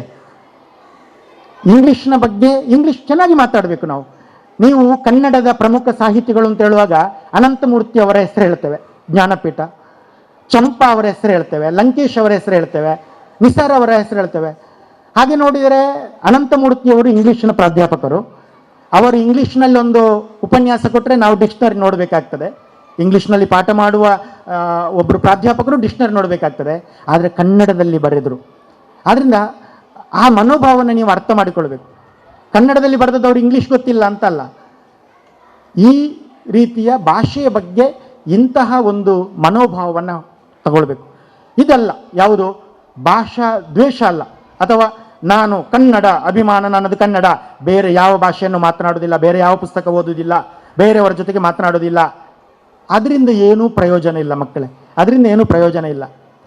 ನಾವು ಬೇರೆ ಭಾಷೆಯವರ ಜೊತೆ ಕೂಡ ಬಾಂಧವ್ಯವನ್ನು ಇಟ್ಟುಕೊಳ್ಬೇಕು, ನಾವು ಕಲಿಬೇಕು ಅದನ್ನು. ಈಗ ಕೆಲವರು ನಮ್ಮಲ್ಲಿ ಕರ್ನಾಟಕದಲ್ಲಿ ಕೆಲವು ತಪ್ಪಾದ ಗ್ರಹಿಕೆಗಳಿದೆ. ಈಗ ಕನ್ನಡದ ಮೇಲಿನ ಪ್ರೀತಿ ಅಂದರೆ ತಮಿಳುನಾಡಿನಿಂದ ಒಂದು ಲಾರಿ ಬರ್ತದೆ. ತಮಿಳಿನಲ್ಲಿ ಬೋರ್ಡ್ ಇದೆ. ನನಗೆ ಕನ್ನಡದ ಮೇಲಿನ ಅಭಿಮಾನ ಉಕ್ಕಿ ಹರಿತಾ ಇದೆ. ತಕ್ಷಣ ಕಲ್ಲುಗಳನ್ನು ತೆಗೆದು ಅವರ ಗ್ಲಾಸ್ಗೆ ಹೊಡೆದು ಆ ಡ್ರೈವರನ್ನು ತೆಗೆದು 4 ಬಡಿತೇವೆ. ಮಕ್ಕಳೇ, ಭಾಷೆ ಹೌದು, ಆದರೆ ಅನ್ನ ಬಹಳ ಮುಖ್ಯ. ನಮ್ಮ ಭಾಷೆ ಬೆಳೆದದ್ದು ಕೂಡ ಅನ್ನಕ್ಕಾಗಿ ಅಂದರೆ ವ್ಯವಹಾರಕ್ಕಾಗಿ, ಸಂಬಂಧಕ್ಕಾಗಿ ಮಾತುಕತೆಗಳು ಬೆಳೆದದ್ದು. ಅವ ಇಲ್ಲಿ ತಂದದ್ದು ಅಕ್ಕಿ ನಮ್ಮ ಊರಿಗೆ. ಅವ ಯಾಕೆ ಡ್ರೈವಿಂಗ್ ಮಾಡಿ ಬಂದಿದ್ದಾನೆ ಅಂತ ಹೇಳಿದ್ರೆ ಅವನಿಗೆ ಸಿಗುವ 800 ರೂಪಾಯಿಯಲ್ಲಿ ಅವಳ ಕುಟುಂಬ ಸಾಗ್ತದೆ. ಅವನಿಗೆ ನಿಮ್ಮ ಭಾಷೆಯ ದ್ವೇಷ ಇಲ್ಲ. ಆದ್ದರಿಂದ ನಮಗೆ ಭಾಷಿಕರ ಜೊತೆಗೆ ನಮಗೆ ಒಂದು ಬಗೆಯ ಬಾಂಧವ್ಯ ನಮ್ಮ ಒಳಗಡೆ ಬೇಕು ಅನ್ನೋದನ್ನು ಕೂಡ ನಾವು ಹೇಳ್ತಾ ಹೋಗ್ತೇವೆ. ಇನ್ನೊಂದು, ನನಗೆ ನಮ್ಮ ಭಾಷೆಗೆ ಸಂಬಂಧಪಟ್ಟ ಹಾಗೆ, ಸಾಮರಸ್ಯಕ್ಕೆ ಸಂಬಂಧಪಟ್ಟ ಹಾಗೆ ಗಂಭೀರವಾಗಿ ಎಲ್ಲ ಮಾತನಾಡಬಹುದು. ನಾವು ಎಲ್ಲ ಹೇಳುತ್ತೇವೆ. ಈಗ ನಮ್ಮಲ್ಲಿ ಕವಿರಾಜ ಮಾರ್ಗಕಾರ ಹೇಳಿದ್ದಾನೆ, ನಿಮಗೆ ಅರ್ಥ ಆಗದಿರೋ ತೊಂದರೆ ಇಲ್ಲ, ಏನೋ ಒಂದು ಕೇಳಿದಾಗ ಆಗ್ತದಲ್ಲ. ಕಸವರಮೆಂಬುದು ನೆರೆಸೈರಿಸಲಾರ್ಪೊಡೆ ಪರವಿಚಾರಮಂ ಪರಧರ್ಮಮಂ ಅಂತ. ಚಿನ್ನ, ಕಸವರ ಅಂದರೆ ಚಿನ್ನ, ಬಂಗಾರ. ಯಾವುದು ಬಂಗಾರ ಅಂತೇಳಿದ್ರೆ ಪರರ ವಿಚಾರವನ್ನು, ಪರರ ಧರ್ಮವನ್ನು, ಪರರ ಸಂಸ್ಕೃತಿಯನ್ನು ಸಹಿಸುವುದು ಅಥವಾ ಗೌರವಿಸುವುದು, ನಮ್ಮನ್ನು ಮತ್ತು ಅವರನ್ನು ಅರ್ಥ ಮಾಡಿಕೊಳ್ಳೋದು. ಈ ಅರ್ಥದಲ್ಲೆಲ್ಲ ಹೇಳಿದ್ದಾರೆ. ಬೇಡ, ಹೆಚ್ಚು ಮಾತು ಬೇಡ, ನಮಗೆ ಹೆಚ್ಚು ಮಾತಿನ ಅವಶ್ಯಕತೆ ಇಲ್ಲ. ನೋಡಿ, ನಾಡಗೀತೆ ಒಂದು ಸಾಲು ಸಾಕು, ಯಾವತ್ತು ಹಾಡ್ತೇವೆ ನಾವು ಅದನ್ನು. ಅವರು ನಾಡಗೀತೆ ಕುವೆಂಪು ಬರೆದದ್ದು ನಾಡಗೀತೆ ಗೊತ್ತುಂಟಲ್ಲ ನೀವು. ಅದರದ್ದು ಆರಂಭದ ಸಾಲು ಹೇಗಿರ್ತದೆ? ಭಾರತ ಜನನಿಯ ತನುಜಾತೆ ಅಂತ. ಎಂಥ ಮಾತು! ಇಡೀ ನಮಗೆ ಬಾಂಧವ್ಯ ಹೇಗಿರಬೇಕು, ಕನ್ನಡಾಭಿಮಾನ ಹೇಗಿರಬೇಕು ಅನ್ನೋದಕ್ಕೆ ಈ ಒಂದು ಸಾಲು ಸಾಕು. ಯಾವುದು? ಭಾರತ ಜನನಿಯ ತನುಜಾತೆ. ಕನ್ನಡ ಯಾರು ಗೊತ್ತಾ? ಕರ್ನಾಟಕ. ನಮ್ಮ ಕನ್ನಡ ಯಾರು ಗೊತ್ತಾ? ಅವಳು ಮಗಳು. ಯಾರ ಮಗಳು? ಯಾರದು ಮಗಳು? ಭಾರತ ಜನನಿಯ. ಭಾರತ ಇದೆಯಲ್ಲ ನಮ್ಮ ದೇಶ, ಅದರ ಮಗಳು ಕರ್ನಾಟಕ. ಹಾಗಾದರೆ ಪಕ್ಕದ ತಮಿಳು ಅಥವಾ ಮಲಯಾಳಂ, ಮರಾಠಿ ಅದು ಯಾವುದು ಏನಾಗ್ತದೆ? ಅವರು ಕೂಡ ಮಗಳು. ಆಗ ನಮ್ಮ ಮಧ್ಯೆ ಏನಾಗ್ತದೆ? ಸಹೋದರ, ಬ್ರದರ್, ಸಿಸ್ಟರ್ ಭಾವನೆಗಳು ನಮ್ಮೊಳಗಡೆ ಬರಬೇಕು ಅನ್ನೋದು. ಹಾಗೆಂದ ಮಾತ್ರಕ್ಕೆ ಮಗಳು ಅಂತ ಹೇಳುವುದರ ಹಿಂದೆ ಎಂಥ ಸಂಬಂಧ ನೋಡಿ. ಜಗಳ ಮಾಡ್ತಾರೆ, ಹೆಚ್ಚಾಗಿ ಜಗಳ ಮಾಡುವವರು ಇರ್ಬೋದು, ಆದರೆ ಜಗಳ ಮಾಡ್ತಾರ? ಇಲ್ಲ. ಬಾಂಧವ್ಯ ಇದೆ, ಪ್ರೀತಿ ಇದೆ ಅಲ್ವಾ, ಪೊರೆಯುವ ಗುಣ ಇದೆ. ಆದ್ದರಿಂದ ಭಾರತದ ಮಗಳು ಕರ್ನಾಟಕ. ಈ ಮನೋಭಾವದಲ್ಲಿ ನಾವು ನೋಡಬೇಕು ಅಂತ. ಪಕ್ಕದ್ದು ಸೋದರ. ಹಾಗೆಂದ ಮಾತ್ರಕ್ಕೆ ನಾವು ಅಲ್ಲೇ ಬಿಟ್ಟು ಬಿಡುವುದಲ್ಲ, ಭಾರತದ ಮಗಳಾಗಿರುವ ಕರ್ನಾಟಕದ ವಿಶೇಷತೆ ಏನು ಅನ್ನೋದನ್ನು ಅದೆಲ್ಲ ಹೇಳ್ತದೆ. ನಮ್ಮ ನಾಡಿದೆಯಲ್ಲ ಕರ್ನಾಟಕ, ನೀವೊಮ್ಮೆ ಬೇಕಿದ್ರೆ ಪುರುಸೋತಿರುವಾಗ ನೋಡಿ, ನಾಡಗೀತೆಯನ್ನು ಹಾಡ್ತೀರಿ ನೋಡಿ, ನಮ್ಮ ಕರ್ನಾಟಕದಲ್ಲಿ ಏನೆಲ್ಲ ಉಂಟು ಅಂತ ಹೇಳ್ತಾರೆ. ಹಾಗೆಂದ ಮಾತ್ರಕ್ಕೆ ನಾವೇ ದೊಡ್ಡ ಸಂಗತಿ, ಭಾರತಕ್ಕಿಂತ ದೊಡ್ಡದು ಅಥವಾ ಪಕ್ಕದ, ಹಾಗೆಲ್ಲ ನಮ್ಮಲ್ಲಿ ಏನಿದೆ ಮಹತ್ವ ಹೇಳೋದು. ಆದರೆ ನಾವು ಭಾರತದ ಮಗಳು, ಅವರಲ್ಲೂ ಇದೆ, ಸಹೋದರರಲ್ಲೂ ಇದೆ, ಸಹೋದರಲ್ಲಿ ಇದೆ ಎನ್ನುವ ಒಂದು ಸಂಗತಿಯನ್ನು ಅದು ಹೇಳ್ತದೆ. ಇಷ್ಟು ಹೇಳ್ತಾ ನಾನು ನಮ್ಮ ಸಾಮರಸ್ಯ, ನಮಗೆ ಭಾಷೆಗೆ ಸಂಬಂಧಪಟ್ಟ ಹಾಗೆ ಸಂಘರ್ಷ ಕಡಿಮೆ, ರಾಜ್ಯದಲ್ಲೂ ಕಡಿಮೆ ಇಲ್ಲ ಅಂತ ಹೇಳ್ಬೋದು. ದಕ್ಷಿಣ ಕನ್ನಡದಲ್ಲಿ ನಮ್ಮ ತುಳುನಾಡಿನಲ್ಲಂತೂ ಕನ್ನಡ ಮತ್ತು ತುಳು ಸಂಘರ್ಷ ಇಲ್ಲ. ತುಳುವರೇ ಕನ್ನಡದ ಕೆಲಸವನ್ನು ಮಾಡ್ತಾರೆ ಅಥವಾ ಕೊಂಕಣಿಯವರೇ ಕನ್ನಡದ ಕೆಲಸವನ್ನು ಮಾಡ್ತಾರೆ. ಇದೊಂದು ಗಮನಿಸಬೇಕಾದ್ದು. ಮತ್ತು ಇಲ್ಲಿರುವ ಸಾಮರಸ್ಯದ ಸಮಸ್ಯೆ ಇದೆಯಲ್ಲ, ಅದನ್ನು ಕೆದಕುವುದಿಲ್ಲ. ಅದಕ್ಕೆ ಜಾಗತಿಕ, ರಾಷ್ಟ್ರೀಯ, ಉದ್ಯಮ, ಬೇರೆ ಬೇರೆ ಕಾರಣಗಳೆಲ್ಲ ಇರ್ಬೋದು, ಬೇರೆ ಬೇರೆ ಕಾರಣ, ಅದನ್ನು ಕೆದಕುವುದಿಲ್ಲ. ಆದರೆ ಅದನ್ನು ಮುಟ್ಲಿಕ್ಕೆ ಹೋಗಬಾರದು ಅಂತ. ಮುಟ್ಲಿಕ್ಕೆ ಹೋಗುವುದು ಕಷ್ಟ. ಯಾಕೆಂದರೆ ನಮ್ಮಲ್ಲಿ ಕೆತಾರ್ಸಿಸ್ ಅಂತಿದೆ. ಅಂದರೆ ಒಂದು ನಾಟಿ ಪದ್ಧತಿಯಲ್ಲಿ ಒಂದು ರೋಗ ಒಂದು ಕಜ್ಜಿ ಏನಾದರೆ ಮೊದಲು ಮೆಡಿಸಿನ್ ಕೊಡೋದು ಏನಂದರೆ ಇರುವುದೆಲ್ಲ ಹೊರ ಬರಬೇಕು ಅಂತ, ಜಾಸ್ತಿ ಆಗೋದಕ್ಕೆ ಕೊಡೋದು, ಮತ್ತೆ ಉಪಶಮನ ಮಾಡೋದು ಅಂತ. ಆದರೆ ನಮ್ಮ ಈ ಸಾಮರಸ್ಯದ ಸವಾಲುಂಟಲ್ಲ, ಅದನ್ನು ನಾವು ಇನ್ನೂ ಕೆದಕ್ತಾ, ಸಂವಾದ ಮಾಡ್ತಾ, ಚರ್ಚಿಸ್ತಾ ಹೋದರೆ ನಾವು ಉಪಶಮನಕ್ಕೆ ಅಂತ ಮಾಡಿದ್ದೇ ಉಲ್ಬಣವಾಗಿ ಅಪಾಯಕ್ಕೆ ತಳ್ಳಬಹುದು. ಆದರೆ ಏನು ಮಾಡ್ಬೋದು ಗೊತ್ತಾ? ಅದನ್ನಲ್ಲೇ ಇಟ್ಟು ಕನ್ನಡ ಎನ್ನುವ ಹೆಸರಿನಲ್ಲಿ ಕೊಡೆಯ ಒಳಗಡೆ ನಾವೆಲ್ಲ ಜೊತೆ ಆಗಬಹುದು. ಕನ್ನಡದ ಕೊಡೆಯ ಒಳಗಡೆ ಅವರೂ ಬರ್ತಾರೆ, ಇವರು ಬರ್ತಾರೆ, ಅವರು ಬರ್ತಾರೆ, ಇವರು ಬರ್ತಾರೆ. ಕನ್ನಡ ಎನ್ನುವ ಕೊಡೆ ಅದೊಂದು ಆದರೆ ನಮಗೆಲ್ಲರಿಗೂ ಒಟ್ಟು ಸೇರುವುದಕ್ಕಿರುವ ಒಂದು ದಾರಿ ಏನಂದರೆ ನಾವೆಲ್ಲರೂ ಕನ್ನಡಿಗರು, ಕರ್ನಾಟಕದವರು ಕನ್ನಡಿಗರು. ಅಲ್ಲಿ ಅವರು ಒಟ್ಟು ಸೇರ್ಬೋದು, ಇವರು ಒಟ್ಟು ಸೇರ್ಬೋದು. ಆದ್ದರಿಂದ ಕನ್ನಡ ಎನ್ನುವುದು ಬಾಂಧವ್ಯ ಬೆಸೆಯುವುದಕ್ಕಿರುವ ದೊಡ್ಡ ಕೆಲಸ. ನಮ್ಮ ಗುರುಗಳು ನನಗೆ PhD ಗೈಡ್ ಆಗಿರುವ ತಾಳ್ತಾಜಿ ವಸಂತಕುಮಾರ್ ಅವರು ಮುಂಬೈ ವಿಶ್ವವಿದ್ಯಾನಿಲಯದಲ್ಲಿದ್ದು ಕಾರ್ಯಕ್ರಮಗಳ ಸಂಯೋಜನೆ ಮಾಡಿದರು. ಅಲ್ಲಿ ಮುಂಬೈಯಲ್ಲಿ ಇಲ್ಲಿಂದ ಹೋಗಿರುವ ವಲಸೆ ಹೋಗಿರುವ ಸಮುದಾಯಗಳು ಬೇರೆ ಬೇರೆ ತಮ್ಮ ತಮ್ಮ ಸಾಂಸ್ಕೃತಿಕ ಘಟಕ, ನಾನು ಜಾತಿ ಅಂತ ಕರೆಯುವುದಿಲ್ಲ, ಅದನ್ನು ಸಾಂಸ್ಕೃತಿಕ ಘಟಕ, ಬೇರೆ ಬೇರೆ ಸಮುದಾಯಗಳು, ಅವುಗಳು ಸಮುದಾಯದ ಕೆಲಸಗಳನ್ನು ಚೆನ್ನಾಗಿ ಮಾಡ್ತಾ ಇದ್ದರು.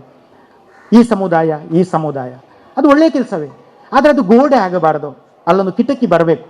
ಅವರು ಇವರು ಪರಸ್ಪರ ಒಂದು ಬೆಸೆಯುವ ಹಾಗೆ ಆಗಬೇಕು ಅಂತ ಹೇಳಿ ಕನ್ನಡದ ಕೆಲಸವನ್ನು ಆ ಸಂಘದ ಜೊತೆಗೆ, ಕನ್ನಡದ ಕೆಲಸವನ್ನು ಈ ಸಂಘದ ಜೊತೆಗೆ ಮಾಡ್ತಾ ಒಂದು ಬೆಸೆಯುವ ಕೆಲಸ ಮಾಡಿದರು. ಅಲ್ಲಿ ನೋಡಿ, ಕೆಲವು ಸಮುದಾಯದ ಸಂಘಟನೆಯ ಕಾರ್ಯಕ್ರಮ ಆದರೂ ಕೂಡ ಇನ್ನೊಂದು ಸಮುದಾಯದ ಮಗುವಿರ ಕೆಲವು ಕಾರ್ಯಕ್ರಮ ಬರ್ತಾರೆ. ಇಂತಹ ವಾತಾವರಣವನ್ನು ಸೃಷ್ಟಿಸುವುದಕ್ಕೆ ಒಂದು ಪರಿಷತ್ತಿಗೆ ಅದು ಸಾಧ್ಯ ಅಂತ ಹೇಳ್ತಾ, ಇದರಿಂದ ನಿಮಗೆಲ್ಲ ಅರ್ಥ ಆಯಿತು, ಬದಲಾಯಿತು ಅಂತಲ್ಲ. ಹಣತೆ ಹಚ್ಚಿದ್ದಾರೆ. ಹಣತೆ ಹಚ್ಚುತ್ತೇನೆ ನಾನು, ಕತ್ತಲನ್ನು ಹೋಗಲಾಡಿಸುತ್ತೇನೆಂಬ ಜಿದ್ದಿನಿಂದಲ್ಲ ಅಂತ ರಾಷ್ಟ್ರಕವಿ GS ಶಿವರುದ್ರಪ್ಪನವರು ಹೇಳಿದ್ದಾರೆ. ಹಣತೆ ಹಚ್ತೇವೆ, ಇನ್ನು ಎಲ್ಲ ಅದು ಶಾಶ್ವತವಾಗಿ ಉಳಿತದೆ, ಬೆಳಕೆಲ್ಲ ಮೂಡ್ತದೆ, ಇನ್ನು ಕತ್ತಲಿಲ್ಲ ಅಂತಲ್ಲ. ಹಣತೆ ಹಚ್ಚುತ್ತೇನೆ ನಾನು, ಕತ್ತಲನ್ನು ಹೋಗಲಾಡಿಸುತ್ತೇನೆಂಬ ಜಿದ್ದಿನಿಂದಲ್ಲ, ಆದರೂ ಹಣತೆ ಹಚ್ಚುತ್ತೇನೆ. ಇರುವಷ್ಟು ಹೊತ್ತು ನನ್ನ ಮುಖ ನೀನು, ನಿನ್ನ ಮುಖ ನಾನು ನೋಡಬಹುದೆಂಬ ಒಂದೇ ಒಂದು ಆಸೆಯಿಂದ. ಆದ್ದರಿಂದ ಇದು ಹಣತೆ ಹಚ್ಚುವ ಕಾಯಕ ಅಂತ ಹೇಳ್ತಾ ಅವಕಾಶ ಕೊಟ್ಟ ಪರಿಷತ್ತಿಗೆ ವಂದಿಸ್ತಾ ನನ್ನ ಮಾತುಗಳನ್ನು ಮುಗಿಸ್ತೇನೆ. ವಂದನೆಗಳು. ಬಹಳ ಸಂತೋಷ ಆಗಿದೆ. ಸಂತೋಷಕ್ಕೆ 3 ಕಾರಣಗಳಿವೆ. ಒಂದು, ಡಾಕ್ಟರ್ ಯೋಗೀಶ್ ಕೈರೋಡಿಯವರು ಬಹಳ ಅದ್ಭುತವಾಗಿ ಮಾತಾಡಿದ್ದಾರೆ, ತುಂಬ ಚಂದಕ್ಕೆ ಮಾತಾಡಿದ್ದಾರೆ. ಅವರು ಕಾಲೇಜಿನಲ್ಲಿ ಪಾಠ ಮಾಡುವವರು, ದೊಡ್ಡ ಮಕ್ಕಳಿಗೆ ಪಾಠ ಮಾಡುವವರು. ನಿಮ್ಮನ್ನು ನೋಡಿ ನಿಮಗೆ ಅರ್ಥ ಆಗುವ ಹಾಗೆ, ಆದರೆ ಅವರಿಗೂ ಹೇಳಬಹುದಾದ ಮಾತುಗಳನ್ನು ನಿಮಗೆ ಹೇಳಿದ್ದಾರೆ. ನಿಮಗೆಲ್ಲ ತುಂಬ ದಿನ ನೆನಪಿಡಬಹುದಾದ ಭಾಷೆಯ ಕುರಿತು ತಿಳುವಳಿಕೆಯನ್ನು ಅವರು ನೀಡಿದ್ದಾರೆ. ಅದಕ್ಕಾಗಿ ಬಹಳ ಸಂತೋಷ ಆಗಿದೆ ಸರ್ ನಿಮ್ಮ ಮಾತುಗಳನ್ನು ಕೇಳಿ. ನಮಗೂ ವಿದ್ಯಾರ್ಥಿಗಳಿಗೂ ಒಂದು ಚಪ್ಪಾಳೆ ಅವರಿಗೆ ಕೊಡಿ. ಸಂತೋಷ ಆಗಿದೆ. ಎರಡನೆಯ ಸಂತೋಷ ಯಾಕಂದರೆ, ಇಂತಹ ಒಂದು ಈ ಕಾರ್ಯಕ್ರಮ ಯಶಸ್ವಿಗೊಳ್ಳಬೇಕು ಅಂತಿದ್ರೆ ಅದಕ್ಕೆ ಅತ್ಯಂತ ಪ್ರಾಮುಖ್ಯವಾಗಿ ಮಕ್ಕಳು, ವಿದ್ಯಾರ್ಥಿಗಳು ಯಾರು ಸೇರಿಕೊಂಡಿದ್ದಾರೆ ಅವರ ಮನಸ್ಸಿಗೂ ಸಂತೋಷವನ್ನು ನೀಡುವ ಕೆಲಸ ಆಗಬೇಕು. ಅವರ ಬುದ್ಧಿಗೆ ಮಾತ್ರ ಅಲ್ಲ, ಅವರ ಮನಸ್ಸಿಗೂ ಕೂಡ ಸಂತೋಷ ಸಿಗಬೇಕು ನಿಮಗೆ. ಅದಕ್ಕಾಗಿ ಇವತ್ತಂತೂ ನನಗೆ ತುಂಬ ಸಂತೋಷ ಆಗಿದೆ. ತೋನ್ಸೆಯವರೇ ಮತ್ತು ಇಲ್ಲಿರತಕ್ಕಂಥ ಹಿರಿಯರು ಅನೇಕ ಕರಾವಳಿಯಲ್ಲಿ, ನಮ್ಮ ಈ ಕರಾವಳಿ ಭಾಗ ಉಂಟಲ್ಲ, ಉಡುಪಿಯಿಂದ ತೊಡಗಿ ಕಾಸರಗೋಡಿನವರೆಗೆ ಕರಾವಳಿ ಭಾಗದಲ್ಲಿ ಗಾಯನ ಲೋಕದಲ್ಲಿ ಬಹಳ ದೊಡ್ಡ ಹೆಸರು ಮಾಡಿದ ಅನೇಕ ಕಲಾವಿದರು ಇವತ್ತಿಲ್ಲಿ ಸೇರಿದ್ದಾರೆ. ತುಂಬ ಸಂತೋಷ ಆಗಿದೆ. ಕರಾವಳಿ ಸಂಗೀತ ಕಲಾವಿದರ ಒಕ್ಕೂಟ ದಕ್ಷಿಣ ಕನ್ನಡ ಮತ್ತು ಉಡುಪಿ ಜಿಲ್ಲೆಯವರು ಅವರೇ ಸ್ವಯಂ, ನಾವು ಏನು ಅವರಿಗೆ ಪರಿಷತ್ತಿನಿಂದ ಯಾವ ಕೊಡುಗೆಗಳನ್ನು ನೀಡ್ತಾ ಇಲ್ಲ, ಆದರೆ ಪ್ರೀತಿಯಿಂದ ಕನ್ನಡದ ಕೆಲಸ, ಈ ಕನ್ನಡದ ಕೆಲಸದ ಜೊತೆಗೆ ನಾವಿರಬೇಕು ಎನ್ನುವ ಅಭಿಮಾನದಿಂದ ಎಲ್ಲ ಗಾಯಕರು ಗಾಯಕಿಯರು ಇಲ್ಲಿ ಬಂದಿದ್ದಾರೆ. ಅವರ ಹಾಡುಗಳನ್ನು ನಾವು ಕೇಳುವುದಕ್ಕಿದ್ದೇವೆ. ಇವರೆಲ್ಲರ ಆಗಮನವೇ ಈ ಕಾರ್ಯಕ್ರಮವನ್ನು ನೀಡಿರೋದು ಬಹಳ ಬಹಳ ಸಂತೋಷ ಕೊಟ್ಟಿದೆ. ಮೂರನೆಯ ಸಂತೋಷ ಯಾಕಂದರೆ, ಈ ಶಾಲೆಯಲ್ಲಿ ಇಷ್ಟು ಹೊತ್ತು ನೀವು ವಿದ್ಯಾರ್ಥಿಗಳು, ಆರಂಭದಲ್ಲಿ ನಮಗೆ ವೇದಿಕೆಗೆ ಬರುವಾಗ ತುಂಬ ಆತಂಕ ಇತ್ತು. ಎಲ್ಲ ಮಕ್ಕಳು ಕೂತಿದ್ದಾರೆ, ಚಿರಿಪಿರಿ ಮಾತಾಡ್ತಾ ಇದ್ದಾರೆ, ಇದು ಕಾರ್ಯಕ್ರಮ, ಈ ಮಾತು ಕೇಳ್ತಾರೆ ಇವರು ಅಂತ. ಆದರೆ ಎಷ್ಟು ಶಿಸ್ತಿನಿಂದ ನೀವು ಕೂತು ಅವರ ಮಾತುಗಳನ್ನು ಕೇಳಿದ್ದೀರಿ ಅಂದರೆ ನಿಮಗೆ ನಿಜವಾಗಿಯೂ ಅಭಿನಂದನೆಗಳು ಸಲ್ಲಬೇಕು. ಬಹಳ ಪ್ರೀತಿಯಿಂದ ಆಸಕ್ತಿಯಿಂದ ನೀವು ಕೇಳಿದ್ದೀರಿ. ಭಾಷಾ ಬಾಂಧವ್ಯದ ಕುರಿತು ಡಾಕ್ಟರ್ ಯೋಗೀಶ್ ಕೈರೋಡಿ ಅವರು ಅದ್ಭುತವಾಗಿ ಮಾತಾಡಿದರು. ಇಲ್ಲೇ ಒಂದು ಭಾಷಾ ಬಾಂಧವ್ಯ ನಿರ್ಮಾಣ ಆಗಿದೆ. ಆಗ್ತಾ ಇರೋದು, ಕಾರ್ಯಕ್ರಮ ಆಗ್ತಾ ಇರುವುದು ಎಲ್ಲಿ? ಆಂಗ್ಲ ಮಾಧ್ಯಮ ಶಾಲೆಯಲ್ಲಿ, ಇಂಗ್ಲಿಷ್ ಮೀಡಿಯಂ ಸ್ಕೂಲಲ್ಲಿ. ಕಾರ್ಯಕ್ರಮ ನಡೀತಾ ಇರೋದು ಏನು? ಕನ್ನಡ ಕಲರವ. ಇಂಗ್ಲಿಷ್ ಮೀಡಿಯಂ ಶಾಲೆಯಲ್ಲಿ ಕನ್ನಡದ ಕಲರವ. ಇದ್ರೆ ಒಂದು ಭಾಷಾ ಬಾಂಧವ್ಯಕ್ಕೆ ಬಹಳ ದೊಡ್ಡ ಒಂದು ಸಂಕೇತ ಅಂತ ನಾನು ಭಾವಿಸ್ತೇನೆ. ಮತ್ತೆ ನೀವಿಲ್ಲಿರುವವರೆಲ್ಲ ಬೇರೆ ಬೇರೆ ಭಾಷೆಯನ್ನು ಮಾತಾಡೋರು. ನಿಮ್ಮಲ್ಲಿ ಕೊಂಕಣಿ ಮಾತಾಡೋರಿದ್ದೀರಾ? ನಿಮ್ಮಲ್ಲಿ ತುಳು ಮಾತಾಡೋರಿದ್ದೀರಾ? ಇದ್ದೀರಿ. ಕನ್ನಡ ಮಾತಾಡೋರು, ಮನೆ ಮಾತಿನವರು, ಬ್ಯಾರಿ ಮನೆ ಮಾತಿನವರು ಇದ್ದಾರೆ. ಎಲ್ಲ ಅಲ್ಲಲ್ಲ ಒಬ್ಬೊಬ್ಬರು ಇದ್ದಾರೆ. ಅಂದರೆ ಬೇರೆ ಬೇರೆ ಭಾಷೆಯನ್ನಾಡುವವರೆಲ್ಲ ನೀವು ಒಂದು ಸೂರಿನಡಿಯಲ್ಲಿ ಒಂದು ಮನೆ, ಇದೊಂದು ಶಾಲೆ ಅಂದ್ರೆ ಏನು, ನಮ್ಗೆ ಎರಡನೆಯ ಮನೆ ಅದು. ಒಂದು ಮನೆಯಲ್ಲಿ ಅನೇಕ ಭಾಷೆ ಮಾತಾಡೋರು ಒಟ್ಟಿಗೆ ಬದುಕ್ತೇವೆ ಅಂದ್ರೆ ಏನರ್ಥ? ನಮಗೆಲ್ಲ ಪರಸ್ಪರ ನಾವು ಭಾಷೆ ಬೇರೆ ಬೇರೆ ಬೇರೆ ಬೇರೆ ಭಾಷೆ ಬೇರೆ ಬೇರೆ ಸಂಸ್ಕೃತಿಯ ಜೊತೆಗೆ ನಾವು ಬಾಂಧವ್ಯವನ್ನ ಬೆಳೆಸಿಕೊಳ್ತೇವೆ ಅಂತ ಅರ್ಥ. ಒಟ್ಟಿಗೆ ಸೇರುವುದರಿಂದ ಅವರು ಹೇಳಿದ್ರು ಬಹಳ ಸೊಗಸಾಗಿ, ಒಟ್ಟಿಗೆ ಸೇರುವುದರಿಂದ ನಮ್ಮ ಬಾಂಧವ್ಯ ಬೆಳೆಯುತ್ತದೆ. ಬಾಂಧವ್ಯ ಬೆಳೆಯುವುದು ಮಾತ್ರ ಅಲ್ಲ, ನಮ್ಮ ಭಾಷೆಯು ಕೂಡ ಬೆಳೆಯುತ್ತದೆ. ಹೆಚ್ಚು ಭಾಷೆ ಕಲ್ತ್ರೆ ಏನು ಲಾಭ? ಹೆಚ್ಚು ತಿಳುವಳಿಕೆ ನಮಗೆ ಸಿಗುತ್ತೆ. ಇಂಗ್ಲಿಷ್ ಓದುವುದರಿಂದ ನಮಗೆ ಹೆಚ್ಚು ತಿಳುವಳಿಕೆ ಸಿಗ್ತದೆ, ಇನ್ನೊಂದು ಭಾಷೆಯನ್ನು ಕಲಿಯುವುದರಿಂದ ನಮಗೆ ಇನ್ನೊಂದಷ್ಟು ತಿಳುವಳಿಕೆ ಸಿಗ್ತದೆ. ಆದರೆ ಎಷ್ಟು ಭಾಷೆಯನ್ನು ನಿಮಗೆ ಕಲೀಲಿಕ್ಕೆ ಸಾಧ್ಯ ಉಂಟು ಮಕ್ಕಳೇ, ಅಷ್ಟು ಭಾಷೆಯನ್ನು ಕಲೀರಿ. ನೀವು ಭಾಷೆ ಕಲಿತಷ್ಟು ನೋಡಿ, ಗೋವಿಂದ ಪೈಗಳು 32 ಭಾಷೆಗಳನ್ನು ಕಲ್ತಿದ್ರು. ಫ್ರೆಂಚ್ ಭಾಷೆ ಅದರಲ್ಲಿ ಬರಿತಾ ಇದ್ರು ಅವರು. ನೀವು ಇಲ್ಲೇ ಹತ್ತಿರ ಗಿಳಿವಿಂಡು ಅಂತ ಒಂದು ಜಾಗ ಇದೆ, ಅಲ್ಲಿ ಹೋದರೆ ಅಲ್ಲಿ ಒಂದು ಲೈಬ್ರರಿ ಇದೆ. ಆ ಲೈಬ್ರರಿಯಲ್ಲಿ ತುಂಬ ಪುಸ್ತಕಗಳಿವೆ. ಆ ಪುಸ್ತಕವನ್ನು ತೆಗೆದು ನೋಡಿದರೆ ಅದರಲ್ಲಿ ಫ್ರೆಂಚ್ ಭಾಷೆಯ ಪುಸ್ತಕಗಳಿವೆ. ಫ್ರೆಂಚ್ ಭಾಷೆಯ ಪುಸ್ತಕಗಳಲ್ಲಿ ಅವರು ಗೆರೆ ಹಾಕಿ ಏನು ಕನ್ನಡದಲ್ಲಿ ಅದರ ಅರ್ಥ ಏನು ಅಂತೆಲ್ಲ ಬರೆದಿಟ್ಟುಕೊಂಡಿದ್ದಾರೆ. ಅಂದರೆ ಒಂದು ಫ್ರೆಂಚ್ ಭಾಷೆಯನ್ನು ನಮ್ಮ ಹತ್ತಿರ ಇದ್ದಂಥ ಮಂಜೇಶ್ವರದಲ್ಲಿದ್ದ ಒಬ್ಬರು ಗೋವಿಂದ ಪೈಗಳು ಕಲ್ತಿದ್ದಾರೆ. ಅದರಿಂದ ಭಾಷೆ ಕಲಿಯುವುದು ಮನಸ್ಸು ಮಾಡಿದರೆ ಯಾರಿಗೂ ಯಾವ ಭಾಷೆಯನ್ನು ಕಲಿಬಹುದು. ಅದರಿಂದ ಹೆಚ್ಚು ಹೆಚ್ಚು ಭಾಷೆಯನ್ನ ಕಲಿಯುವ ಮನಸ್ಸನ್ನು ನಾವು ಇಟ್ಟುಕೊಳ್ಳೋಣ. ಅದರಿಂದ ನಾನು ಹೆಚ್ಚು ವಿಸ್ತರಿಸೋದಿಲ್ಲ. ವಿದ್ಯಾರ್ಥಿಗಳೇ, ನೀವು ಒಂದನ್ನು ಗಮನ ಇಡಿ, ನಿಮ್ಮ ಭಾಷೆಯ ಬಗೆಗೆ ಒಳ್ಳೆಯ ಮಾತುಗಳನ್ನು ಯಾರು ಹೇಳಿದ್ರು ಕೂಡ ಅದನ್ನು ಸ್ವೀಕಾರ ಮಾಡಿ, ಅದರ ಬಗ್ಗೆ ಅಭಿಮಾನವನ್ನು ತಾಳಿ. ನಿಮ್ಮ ಧರ್ಮದ ಬಗ್ಗೆ ಯಾರು ಒಳ್ಳೆಯ ಮಾತುಗಳನ್ನು ಹೇಳಿದ್ರು ಕೂಡ ಅದನ್ನು ಅಭಿಮಾನದಿಂದ ಸ್ವೀಕರಿಸಿ, ಅದನ್ನು ಗೌರವದಿಂದ ಸ್ವೀಕರಿಸಿ. ನಿಮ್ಮ ಜಾತಿಯ ಬಗೆಗೆ ಒಳ್ಳೆಯ ಮಾತುಗಳನ್ನು ಹೇಳಿದರೆ, ಅದನ್ನು ಅವರು ಒಳ್ಳೆಯ ಮಾರ್ಗದರ್ಶನವನ್ನು ಮಾಡಿದರೆ ಅವುಗಳನ್ನು ಸ್ವೀಕಾರ ಮಾಡಿ. ಆದರೆ ಯಾವಾಗ ಇನ್ನೊಂದು ಭಾಷೆಯನ್ನು ಯಾರು ದೂಷಿಸ್ತಾರೋ, ಇನ್ನೊಂದು ಧರ್ಮವನ್ನು ಯಾರು ದೂಷಿಸ್ತಾರೋ, ಇನ್ನೊಂದು ಜಾತಿಯನ್ನು ಕುರಿತು ಯಾರು ಕೆಟ್ಟ ಮಾತುಗಳನ್ನು ಆಡ್ತಾರೋ ಅಂಥ ಮಾತುಗಳ ಬಗ್ಗೆ ಅನುಮಾನ ಇಡಿ. ಅಂಥ ಮಾತುಗಳನ್ನು ನೀವು ಸ್ವೀಕಾರ ಮಾಡಬೇಡಿ. ಒಳ್ಳೆಯದನ್ನು ಸ್ವೀಕರಿಸಿ ಎಲ್ಲ ಕಡೆಯಿಂದ. ಇನ್ನೊಂದು ಧರ್ಮದ ಕುರಿತು ನಮಗೆ ಒಳ್ಳೆಯ ಭಾವನೆ ಇರಬೇಕು, ಇನ್ನೊಂದು ಭಾಷೆಯ ಬಗೆಗೂ ನಮಗೆ ಒಳ್ಳೆಯ ಭಾವನೆ ಇರಬೇಕು, ಇನ್ನೊಂದು ಜಾತಿಯ ಬಗೆಗೂ ನಮ್ಮಲ್ಲಿ ಒಳ್ಳೆಯ ಭಾವನೆ ಇರಬೇಕು. ನಮ್ಮ ಧರ್ಮ, ನಮ್ಮ ಭಾಷೆ, ನಮ್ಮ ಜಾತಿ, ನಮ್ಮ ಸಂಸ್ಕೃತಿ ಅದು ನಮ್ಮದು, ಅದರ ಬಗ್ಗೆ ನಮ್ಗೆ ಅಭಿಮಾನ ಇದೆ. ಆದರೆ ಇನ್ನೊಂದು ಭಾಷೆ, ಇನ್ನೊಂದು ಧರ್ಮ, ಇನ್ನೊಂದು ಸಂಸ್ಕೃತಿಯ ಬಗೆಗೂ ಕೂಡ ಅದೇ ಒಂದು ಭಾವನೆ ನಮ್ಮಲ್ಲಿ ಇರಬೇಕು. ಕೈಯಾರರು ಬಹಳ ಅದ್ಭುತವಾಗಿ ಹೇಳಿದ್ರು, ಐಕ್ಯ ಒಂದೇ ಮಂತ್ರ, ಐಕ್ಯ ಒಂದೇ ಸ್ವತಂತ್ರ, ಐಕ್ಯ ಗಾನದಿ ದೇಶ ತೇಲುತ್ತಿರಲಿ. ಏನಾಗಬೇಕಾಗಿದೆ? ನಮ್ಮ ಈ ಭಾಗದ ಕರಾವಳಿಯ ಕವಿಯವರು ಯಾರು? ಕೈಯಾರ ಕಿಂಗಣ್ಣ ರೈ. ಬಹಳ ಅದ್ಭುತವಾದ ಕವಿ ಅವರು. ಕನ್ನಡ, ಕಾಸರಗೋಡು, ಕೇರಳಕ್ಕೆ ಹೋದಾಗ ಅದೆಲ್ಲ ಮತ್ತೆ ಕರ್ನಾಟಕಕ್ಕೆ ಬರಬೇಕು, ಇದು ಕನ್ನಡ ನಾಡು ಅಂತ ಹಂಬಲಿಸಿದ ಕವಿ ಅವರು. ಅವ್ರು ಹೇಳ್ತಾರೆ ಈ ದೇಶದ ಬಗ್ಗೆ ಹೇಗೆ ಅಂದ್ರೆ, ಐಕ್ಯ ಒಂದೇ ಮಂತ್ರ, ಐಕ್ಯದಿಂದ ಸ್ವತಂತ್ರ, ಐಕ್ಯ ಗಾನದಿ ದೇಶ ತೇಲುತ್ತಿರಲಿ. ಐಕ್ಯದ ಗಾನದಿಂದ ಒಂದು ಏಕತೆ ಇರಬೇಕು ನಮ್ಮಲ್ಲಿ. ಭಿನ್ನತೆ ಬಂದ ತಕ್ಷಣ, ನಮ್ಮಲ್ಲಿ ಘರ್ಷಣೆ ಬಂದ ತಕ್ಷಣ ನಾವೆಲ್ಲ ಬೇರೆ ಬೇರೆ ಆಗ್ತವೆ. ನಮ್ಗೆ ಅವರ ಬಗೆಗಿನ ಬಾಂಧವ್ಯ ಕೆಟ್ಟು ಹೋಗುತ್ತೆ. ಬಾಂಧವ್ಯ ವೃದ್ಧಿ ಆಗಬೇಕು ಅಂತಿದ್ರೆ ನಾವೆಲ್ಲ ಭಾರತೀಯರು ಎನ್ನುವ ಒಂದು ಭಾವನೆ ನಮ್ಮ ಮನಸ್ಸಿನಲ್ಲಿ ಬರಬೇಕು. ಅದರಿಂದ ನಾವೆಲ್ಲ ಕನ್ನಡಿಗರು, ನಾವೆಲ್ಲ ಭಾರತೀಯರು ಎನ್ನುವ ಒಂದು ಭಾವನೆಯನ್ನು ನಮ್ಮ ಮನಸ್ಸಿನೊಳಗೆ ಇಟ್ಟುಕೊಂಡು ನಾವು ನಮ್ಮ ಬದುಕನ್ನು ಕಟ್ಟಿಕೊಳ್ಬೇಕು. ತುಂಬ ಸಂತೋಷ ಆಗಿದೆ. ಈ ಶಾಲೆಯಲ್ಲಿ ಬಹಳ ಅದ್ಭುತವಾದ ವಾತಾವರಣ ಇದೆ, ತುಂಬ ಸೊಗಸಾದ ಒಂದು ಆವರಣ ಇದು. ತೆಂಗಿನ ಮರ ನೋಡಿ, ಫಲ ಬಿಟ್ಟಿದೆ, ಕಲ್ಪವೃಕ್ಷ, ಕೇಳಿದ್ದನ್ನು ಕೊಡುವ ಮರ ಅದು, ಗೊತ್ತಾಯ್ತಲ್ಲ? ಅದು ಹೇಗೆ ನೋಡಿ, ಅದು ಅಷ್ಟು ಎತ್ತರಕ್ಕೆ ಬೆಳೆದದ್ದು ಹೇಗೆ? ಈ ಮಣ್ಣಿನ ಸತ್ವವನ್ನು ಸ್ವೀಕಾರ ಮಾಡಿ ಅಲ್ವಾ? ಸಣ್ಣ ಗಿಡ ಇದ್ದದ್ದು ತನ್ನ ಬೇರುಗಳನ್ನು ಆಳಕ್ಕೆ ಬಿಟ್ಟಿದೆ, ಈ ಮಣ್ಣಿನಲ್ಲಿದ್ದಂಥ ಸತ್ವವನ್ನು ಹೀರಿಕೊಂಡಿದೆ, ಈ ಮಣ್ಣಿನಲ್ಲಿರತಕ್ಕಂಥ ನೀರನ್ನು ಹೀರಿಕೊಂಡಿದೆ ಅಲ್ವಾ? ಹೀರಿಕೊಂಡು ಅದು ಬೆಳೆದು ಇವತ್ತು ಫಲ ಬಿಟ್ಟಿದೆ. ಅಲ್ಲಿ ಸಿಯಾಳ ಉಂಟು, ಬೊಂಡ ಉಂಟು ಅಲ್ವಾ? ಅದು ತೆಂಗಿನಕಾಯಿ ಆಗುತ್ತೆ, ಅದನ್ನು ನಾವು ಪದಾರ್ಥ ಮಾಡ್ತೇವೆ. ಅದು ಬೆಳೆದು ನಿಂತಿದೆ.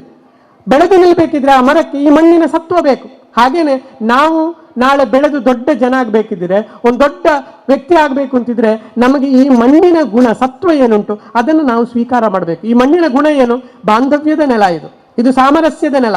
ನಾವೆಲ್ಲ ಒಟ್ಟು ಸೇರಿಕೊಂಡು ನಮಗೆ ಪರಸ್ಪರ ಸಹಕಾರದಿಂದ ಬೆಳೆದ ನೆಲ ಇದು. ಆ ಭಾವನೆಯನ್ನು ನೀವು ಅರ್ಥ ಮಾಡಿಕೊಂಡು ನಿಮ್ಮ ಬದುಕನ್ನು ಬೆಳಗಿ.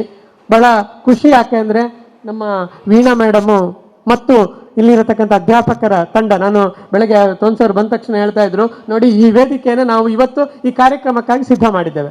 ಇಲ್ಲಿ ಇವತ್ತು ಮಾಸ್ಟರ್ಗಳು, ಇಲ್ಲಿರತಕ್ಕಂಥ ವಿದ್ಯಾರ್ಥಿಗಳೆಲ್ಲ ಸೇರಿ ಇದನ್ನು ಸಿದ್ಧಗೊಳಿಸಿದ್ದಾರೆ ಅಂತ.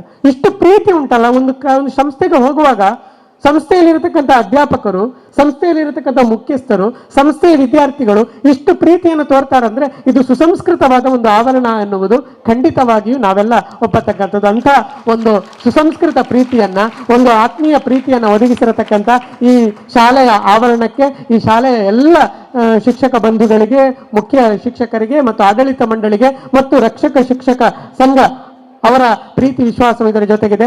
ಎಲ್ಲರಿಗೂ ನಾನು ಪ್ರೀತಿಯಿಂದ ನನ್ನ ವಂದನೆಗಳನ್ನು, ಕೃತಜ್ಞತೆಗಳನ್ನು ಸಮರ್ಪಿಸ್ತೇನೆ. ಒಂದು ಮಾತು ಕೊನೆಯದ್ದು ಹೇಳಬೇಕು.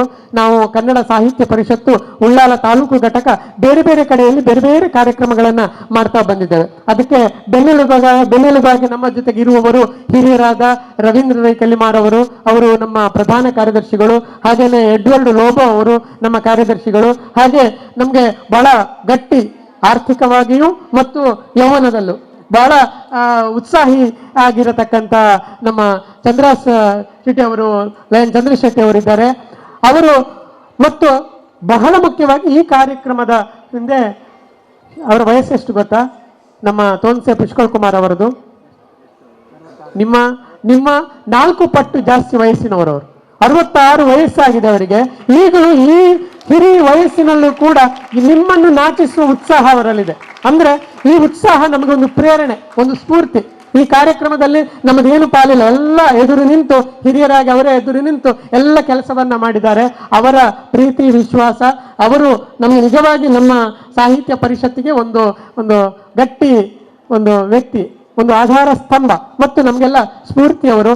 ಅವರ ಈ ಇಲ್ಲಿನ ಸಂಘಟನೆಯ ಎಲ್ಲ ಕಾರ್ಯಗಳಿಗಾಗಿ ಅತ್ಯಂತ ಕೃತಜ್ಞತೆಯಿಂದ ಅವರನ್ನು ನೆನಪು ಮಾಡಿಕೊಳ್ತೇನೆ. ಇದೀಗ ಅವರಿಗೆ ನಮ್ಮ ಈ ಕಾರ್ಯಕ್ರಮವನ್ನು ಆಯೋಜಿಸಿದ ಹಿನ್ನೆಲೆಯಿಂದ ಒಂದು ಶಾಲು ಮತ್ತು ಒಂದು ಹೂವನ್ನು ನೀಡಿ ನಾವು ಅವರನ್ನು ಈ ಸಂದರ್ಭದಲ್ಲಿ ಗೌರವಿಸಿದ್ದೇವೆ. ದಯವಿಟ್ಟು ತೋನ್ಸೆ ಅವರನ್ನು ಸ್ವೀಕರಿಸಬೇಕು ಅಂತ ವಿನಂತಿಸ್ತಾರೆ.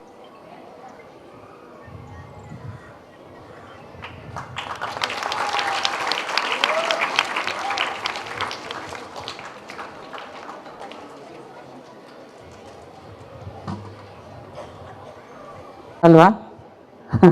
ಸಂಗೀತದಷ್ಟೇ ಇಂಪಾಗಿ ಸತ್ವಪೂರ್ಣವಾಗಿ ಮಾತನಾಡಿ ನಮ್ಮೆಲ್ಲರನ್ನು ಗೌರವಿಸಿದ್ದಾರೆ.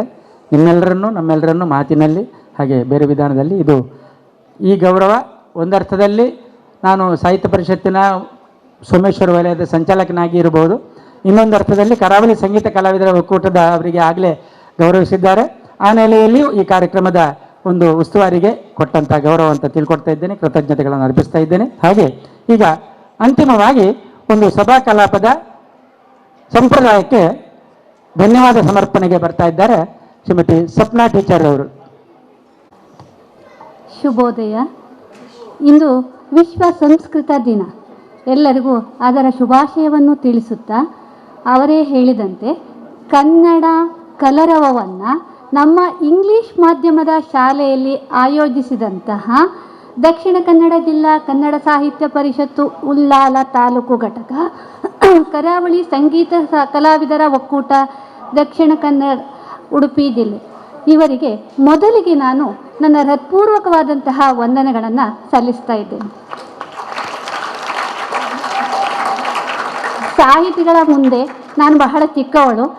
ಹೇಳುವ ಮಾತಿನಲ್ಲಿ ಉಚ್ಚಾರದ ಸ್ಪಷ್ಟತೆಯಲ್ಲಿ ತಪ್ಪಿದ್ದರೆ ಕ್ಷಮಿಸಬೇಕು ಎನ್ನುವ ಅನುಮತಿಯೊಂದಿಗೆ ಈ ಒಂದು ಧನ್ಯವಾದದ ಕೆಲವು ತುಣುಕುಗಳನ್ನು ಹೇಳ್ತಾ ಇದ್ದೇನೆ.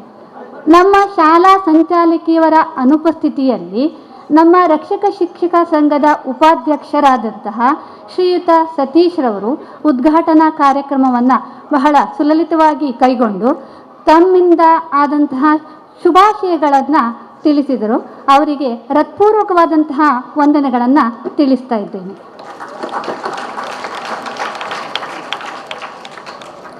ಇಲ್ಲಿ ನಮ್ಮೆದುರಿಗೆ ನಿರೂಪಕರಿಗೂ ಬಂದು ನಿಂತು ಒಂದು ಕಿರುಪರಿಚಯವನ್ನು ಹೇಳ್ತಾ ಹೋದಾಗ ಇದು ಯಾವ ಪಾಠದ ಪುಟಗಳು ಅಂತ ಒಮ್ಮೆಲೆ ಆಶ್ಚರ್ಯವಾಯಿತು. ಹಿಂದೆ ಒಂದು ಸರಳವಾದ ಒಂದು ಸಜ್ಜನಿಕೆಯ ವ್ಯಕ್ತಿ ಒಬ್ಬರು ನಿಂತಿದ್ರು. ಅವರ ಸಾಧನೆಗಳು ನೋಡುವಾಗ ತುಂಬಿದ ಕೊಡ ತುಳುಕುವುದಿಲ್ಲ ಎನ್ನುವುದು ಇದಕ್ಕೆ ಏನು ಎನ್ನುವ ಒಂದು ಆ ಗಾದೆ ನನಗೆ ಖಂಡಿತ ನೆನಪಾಯಿತು. ಈ ಭೂಮಿಯಲ್ಲಿ ಹುಟ್ಟಿದ್ದಕ್ಕೆ ನಾವು ಧನ್ಯರ, ಅಥವಾ ಈ ಪುತ್ರ ರತ್ನರನ್ನು ಪಡೆದಂತಹ ಈ ಭೂಮಿ ತಾಯಿ ಧನ್ಯಳೋ ನಾನರಿ.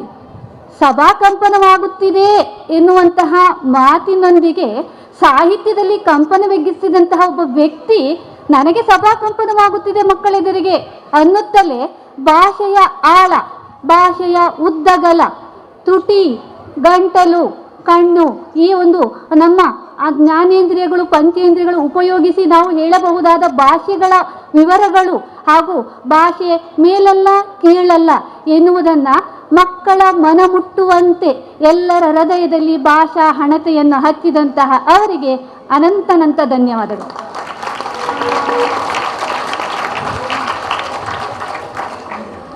ಮೂರ್ತಿ ಚಿಕ್ಕದಾದರೂ ಕೀರ್ತಿ ದೊಡ್ಡದು ಎಂಬಂತೆ ಲೇಖಕರು, ಚಿಂತಕರು, ಸಾಹಿತಿಗಳು, ವಿಶ್ವವಿದ್ಯಾನಿಲಯದ ಕನ್ನಡ ವಿಭಾಗದ ಮುಖ್ಯಸ್ಥರು ಆಗಿರುವಂತಹವರು ಹಾಗೂ ಈ ಕಾರ್ಯಕ್ರಮದ ಘನಾಧ್ಯಕ್ಷತೆಯನ್ನು ವಹಿಸಿ ನನಗೆ 3 ಸಂತೋಷ ಉಂಟಾಯಿತು ಎಂಬ ಸಂತೋಷಗಳನ್ನು ನಮ್ಮೆದುರಿಗೆ ಹಂಚಿಕೊಂಡು, ಯಾವ ಭಾಷೆಯ ಬಗ್ಗೆ ದುರಭಿಮಾನ ಬೇಡ, ಅನ್ಯ ಭಾಷೆಯನ್ನು ಸಹೋದರ ಸಹೋದರಿಯಂತೆ ಪ್ರೀತಿಸಿ, ದುರಭಿಮಾನದ ಮಾತನಾಡುವುದನ್ನು ಕೇಳಿದಾಗ ಅದನ್ನು ನೀವು ತಿರಸ್ಕರಿಸಿ ಎಂಬ ಕಿವಿ ಮಾತನ್ನು ಹೇಳಿದಂತಹ ಇಂದಿನ ಘನ ಅಧ್ಯಕ್ಷತೆಯನ್ನು ವಹಿಸಿದಂತಹ ಡಾಕ್ಟರ್ ಧನಂಜಯ ಕುಂಬ್ಳೆ, ಅಧ್ಯಕ್ಷರು, ದಕ್ಷಿಣ ಕನ್ನಡ ಜಿಲ್ಲಾ ಕರ್ನಾಟಕ ಸಾಹಿತ್ಯ ಪರಿಷತ್ತು, ಉಳ್ಳಾಲ ತಾಲೂಕು, ಇವರಿಗೆ ಎಲ್ಲರ ಪರವಾಗಿ ಅನಂತ ಧನ್ಯವಾದಗಳು.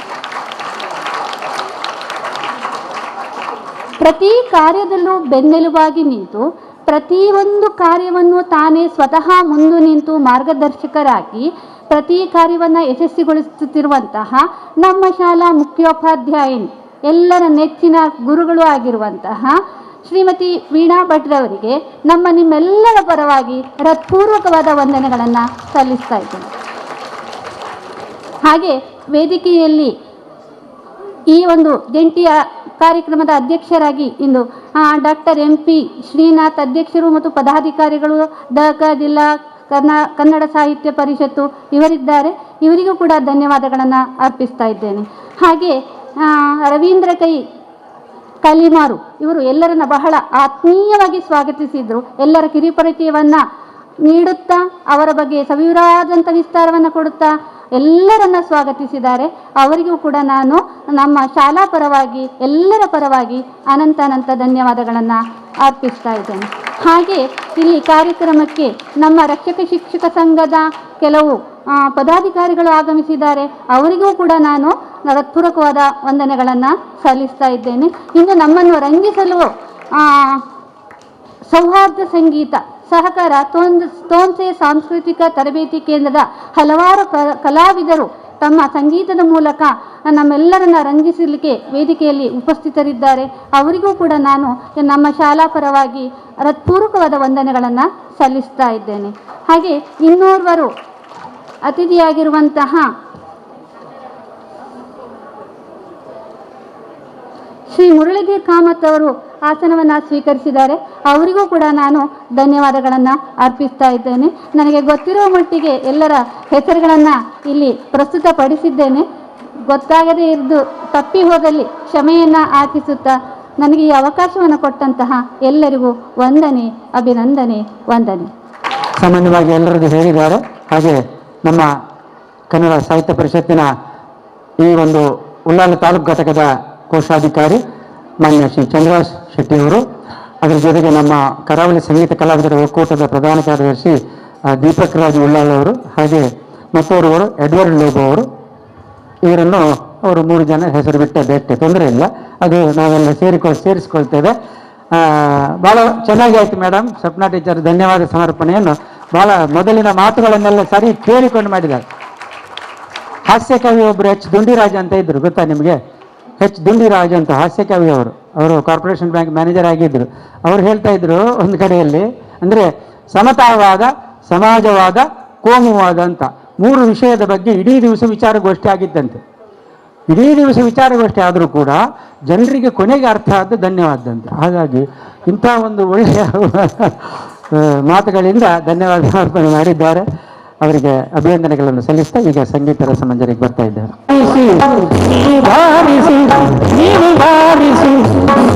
ಬಾರಿಸು ಕನ್ನಡ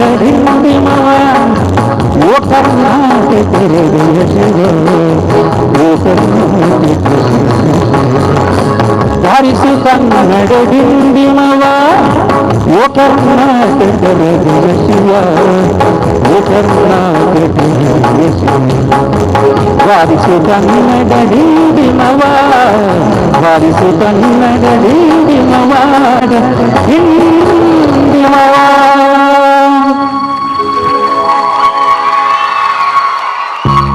ಹಿಂದಿಯ ದೇಶಭಕ್ತಿ ಗೀತೆಯನ್ನು ಹಾಡಲಿಕ್ಕೆ ಮುಂದಾಗಿದ್ದಾರೆ ರಮೇಶ್ ಸಾಲ್ಯಾನ್, ಮುರಳೀಧರ ಕಾಮತ್ ಹಾಗೂ ಮಲ್ಲಿಕಾ ಶೆಟ್ಟಿ.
जान भी देंगे है वतन तेरे लिए।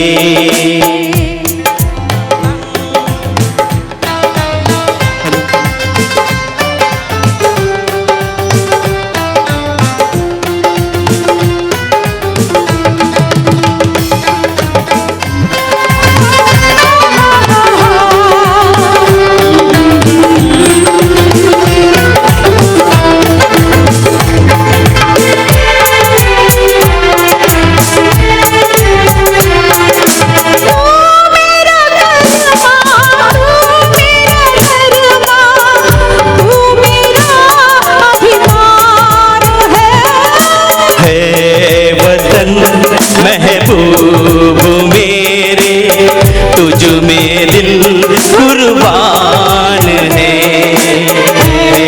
वतन महबूब मेरे तुझ में दिल कुर्बान है। हम जिएंगे और मरेंगे है वतन तेरे लिए। दिल दिया है जान भी देंगे है वतन तेरे लिए। दिल दिया है जान भी देंगे है वतन तेरे लिए।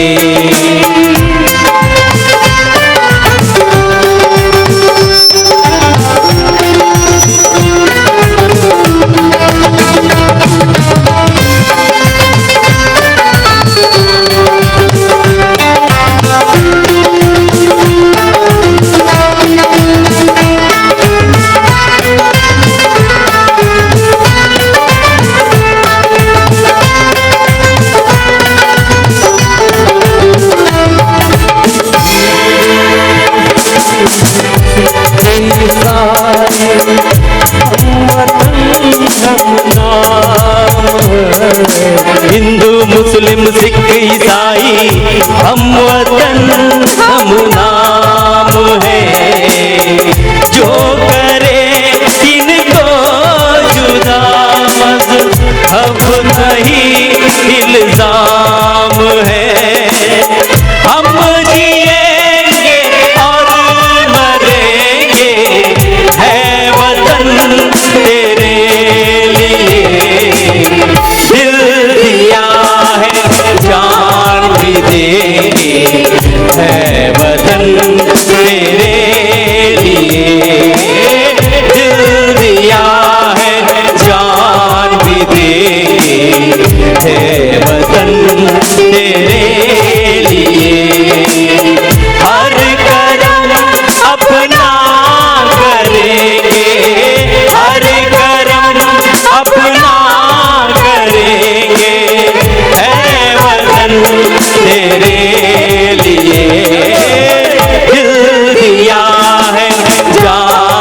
भी देंगे, है वतन तेरे लिए।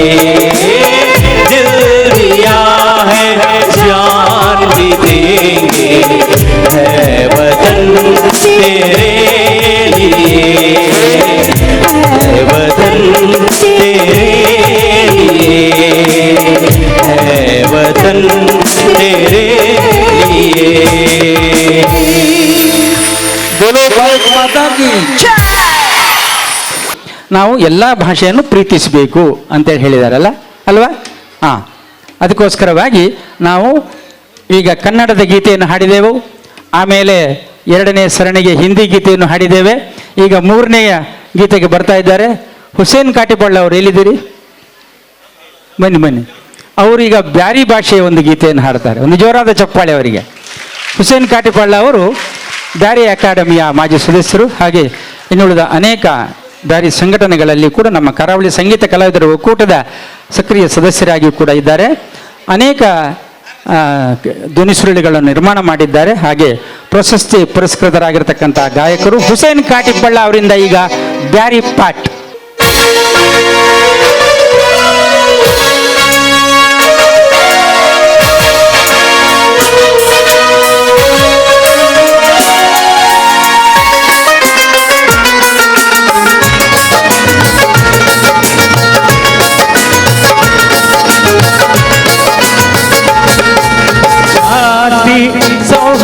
तेरो पाटन पाड़वा जाति वेद मरने वर मत कूड़वा पिरीसा कृपानर नराय केटुवा को सामरस्य बेले बाटवा जाति सौहार्द तेरो पाटन पाड़वा जाति वेद मरने वर मत कूड़वा पिरीसा कृपानर नराय केटुवा कोमु सामरस्य बेले बाटुवा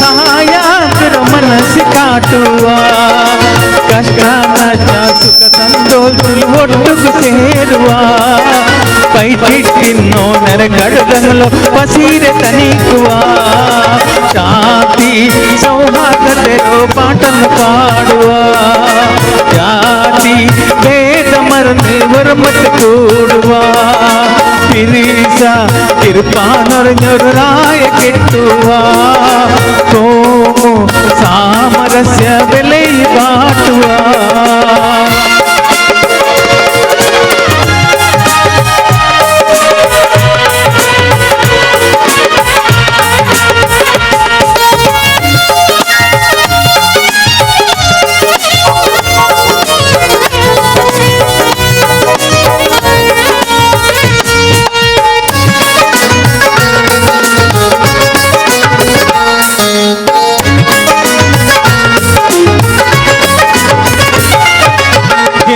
मुस्लिम झंडो भेद मर्कुआ बंधु ಬಳಗ ಕೋಲೆ ಎಲ್ಲ ಪಿಲ್ಸತ್ ಲಿಕ್ಕುವಾ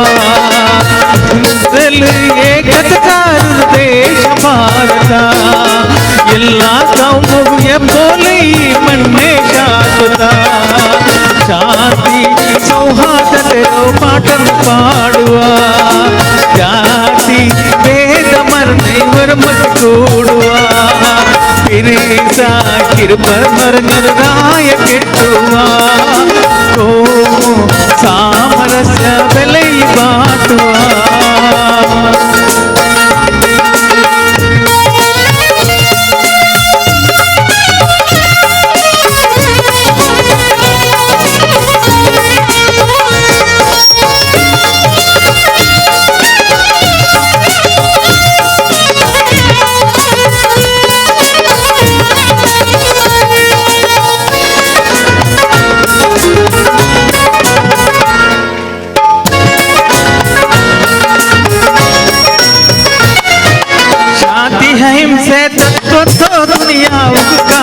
കൂടിരാ ആയിരായിര വർഷലോട്ട് വർമ്മൂടിരാ സ്വാതന്ത്ര്യ സംഗ്രാമത്തിലെല്ലോ ജീയ കൊടുത്തുರಾ ಭಾರತದೇಶದ ಎಲ್ಲರೂ ಜನ ಬಿರುದಾಗಿರ ಜಾತಿ ಸೌಹಾರ್ದತೆರೋ ಪಾಠನು ಪಾಡುವ ಜಾತಿ ಭೇದ ಮರಳಿ ವರ್ಮತ್ ಕೂಡುವ ಬಿರುಸ ಕಿರುಪಾನರ ರಾಯ ಕೆಟ್ಟುವ ಕೋ ಸಾಮರಸ್ಯ ಬೆಲೆ ಬಾಳುವ ಜಾತಿ ಸೌಹಾರ್ದತೆರೋ ಪಾಠನು ಪಾಡುವ ಜಾತಿ ಭೇದ ಮರಳಿ ವರ್ಮತ್ ಕೂಡುವ ಬಿರುಸ ಕಿರುಪಾನರ ರಾಯ ಕೆಟ್ಟುವ ಕೋ ಸಾಮರಸ್ಯ ಬೆಲೆ ಬಾಳುವ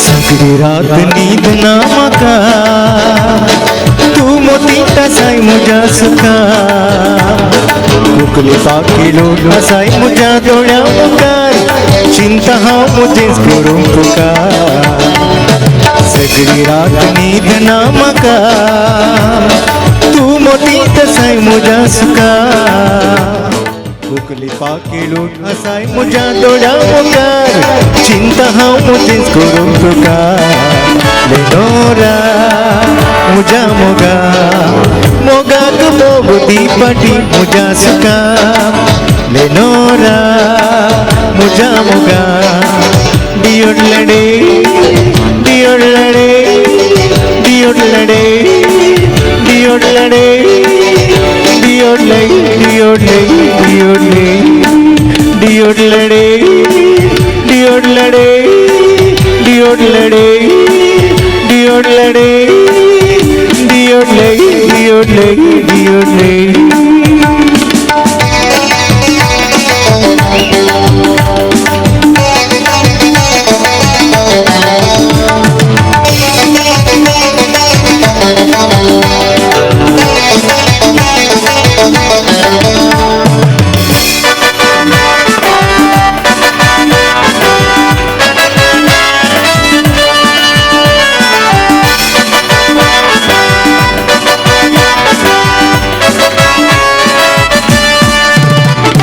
मोती तसाची ते सांगून चिंता घरी एका दिसात भेटताना पूण मोगा म्हाका हांव विसरता मुग्ध तुझे तोंड देखताना मोती तसाची ते सांगून चिंता घरी एका दिसात भेटताना पूण मोगा म्हाका हांव विसरता मुग्ध तुझे तोंड देखताना हांव तुजो सुनो करीत आसा लेनोरा म्हणून अशें सांगीत तर कशें बोगा तुका सगळी रात न्हीद ना म्हाका तू मोती देसाय म्हज्या सुका कुकली पाकिळो आसाय म्हज्या दोळ्या मुखार चिंता हांव म्हजेंच करूंक तुका लेनोरा म्हज्या मोगा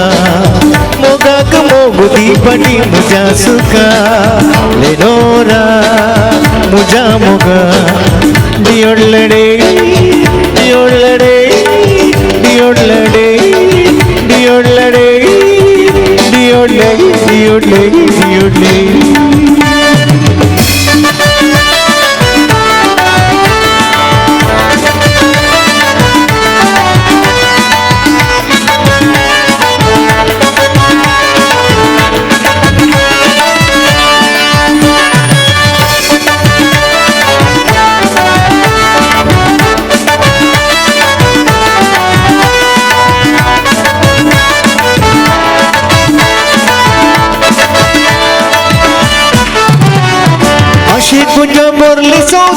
नसा हांव तुझ्या पाठीक लागो नसा दीस घडी येत दिसा एक फोटो करेस पेरा मिसा होती तसा सबर मोदी कितना तुझ्या पाठीक लागो नसा वेलगडी तिघेंची येत दिसा एक फोटो करेस पेरा मिसा हांव तुझे लगी काजार जाता लेनोरा उनोने संगीत तर कशें बघा तुका सगळी रात न्हीद ना म्हाका तूं मोती कसाय म्हज्या सुका तोकले बाकीरो नसाय म्हज्या दोळ्या मुखार चिंता हांव म्हजीच करूंक तुका लेनोरा म्हज्या मोगा मोगाक मोग दीपटी म्हज्या सुका लेनोरा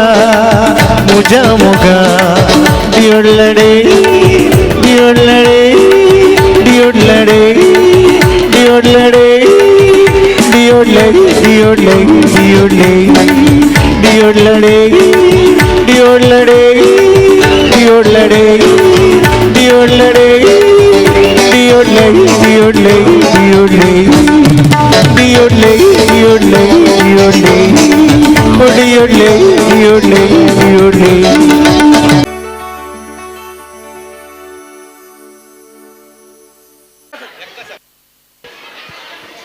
ಅನ್ನು ಕೇಳಿ ಅಲ್ವಾ. ರೋನಿ ಕೃಷ್ಣ ಅವರಿಗೆ ಅಭಿನಂದನೆಗಳು ಚಪ್ಪಾಳೆಯಿಂದ ಇನ್ನೊಮ್ಮೆ. ಹಾಗೆ ಶ್ರೀಮತಿ ವೀಣಾ ಭಟ್ ಅವರು ಶಾಲಾ ಮುಖ್ಯೋಪಾಧ್ಯಾಯರು ಒಳ್ಳೆಯ ಆಶೀರ್ವಾದವನ್ನು ಮಾಡ್ತಾ ಇದ್ದಾರೆ ಹತ್ತಿರದಲ್ಲೇ ಕೂತು. ಹಾಗೆ ಎಲ್ಲ ಅಧ್ಯಾಪಕ ವೃಂದದವರು ಕೂಡ ಮಕ್ಕಳು ಒಳ್ಳೆ ಶಿಸ್ತಿನಲ್ಲಿ ನಮಗೆ ಪ್ರತಿಕ್ರಿಯೆ ಕೊಡ್ತೀರಿ. ಈ ಒಂದು ಕಾರ್ಯಕ್ರಮಕ್ಕೆ ನಾಡ್ದು ಕರಾವಳಿ ಕಲಾ ಕಾರ್ಯಕ್ರಮ ಮುಂದುವರಿಸ್ತಾ ಇದ್ದೀವಿ. ಈಗ ಒಂದು ಭಾಷೆ ಇನ್ನೊಂದು ಆದ ಮೇಲೆ ಮತ್ತೊಂದು ರೌಂಡ್ ನಾವು ಬರ್ತೇವೆ, ಅಲ್ಲಿಗೆ ಮುಕ್ತಾಯ ಕೊಡ್ತೇವೆ.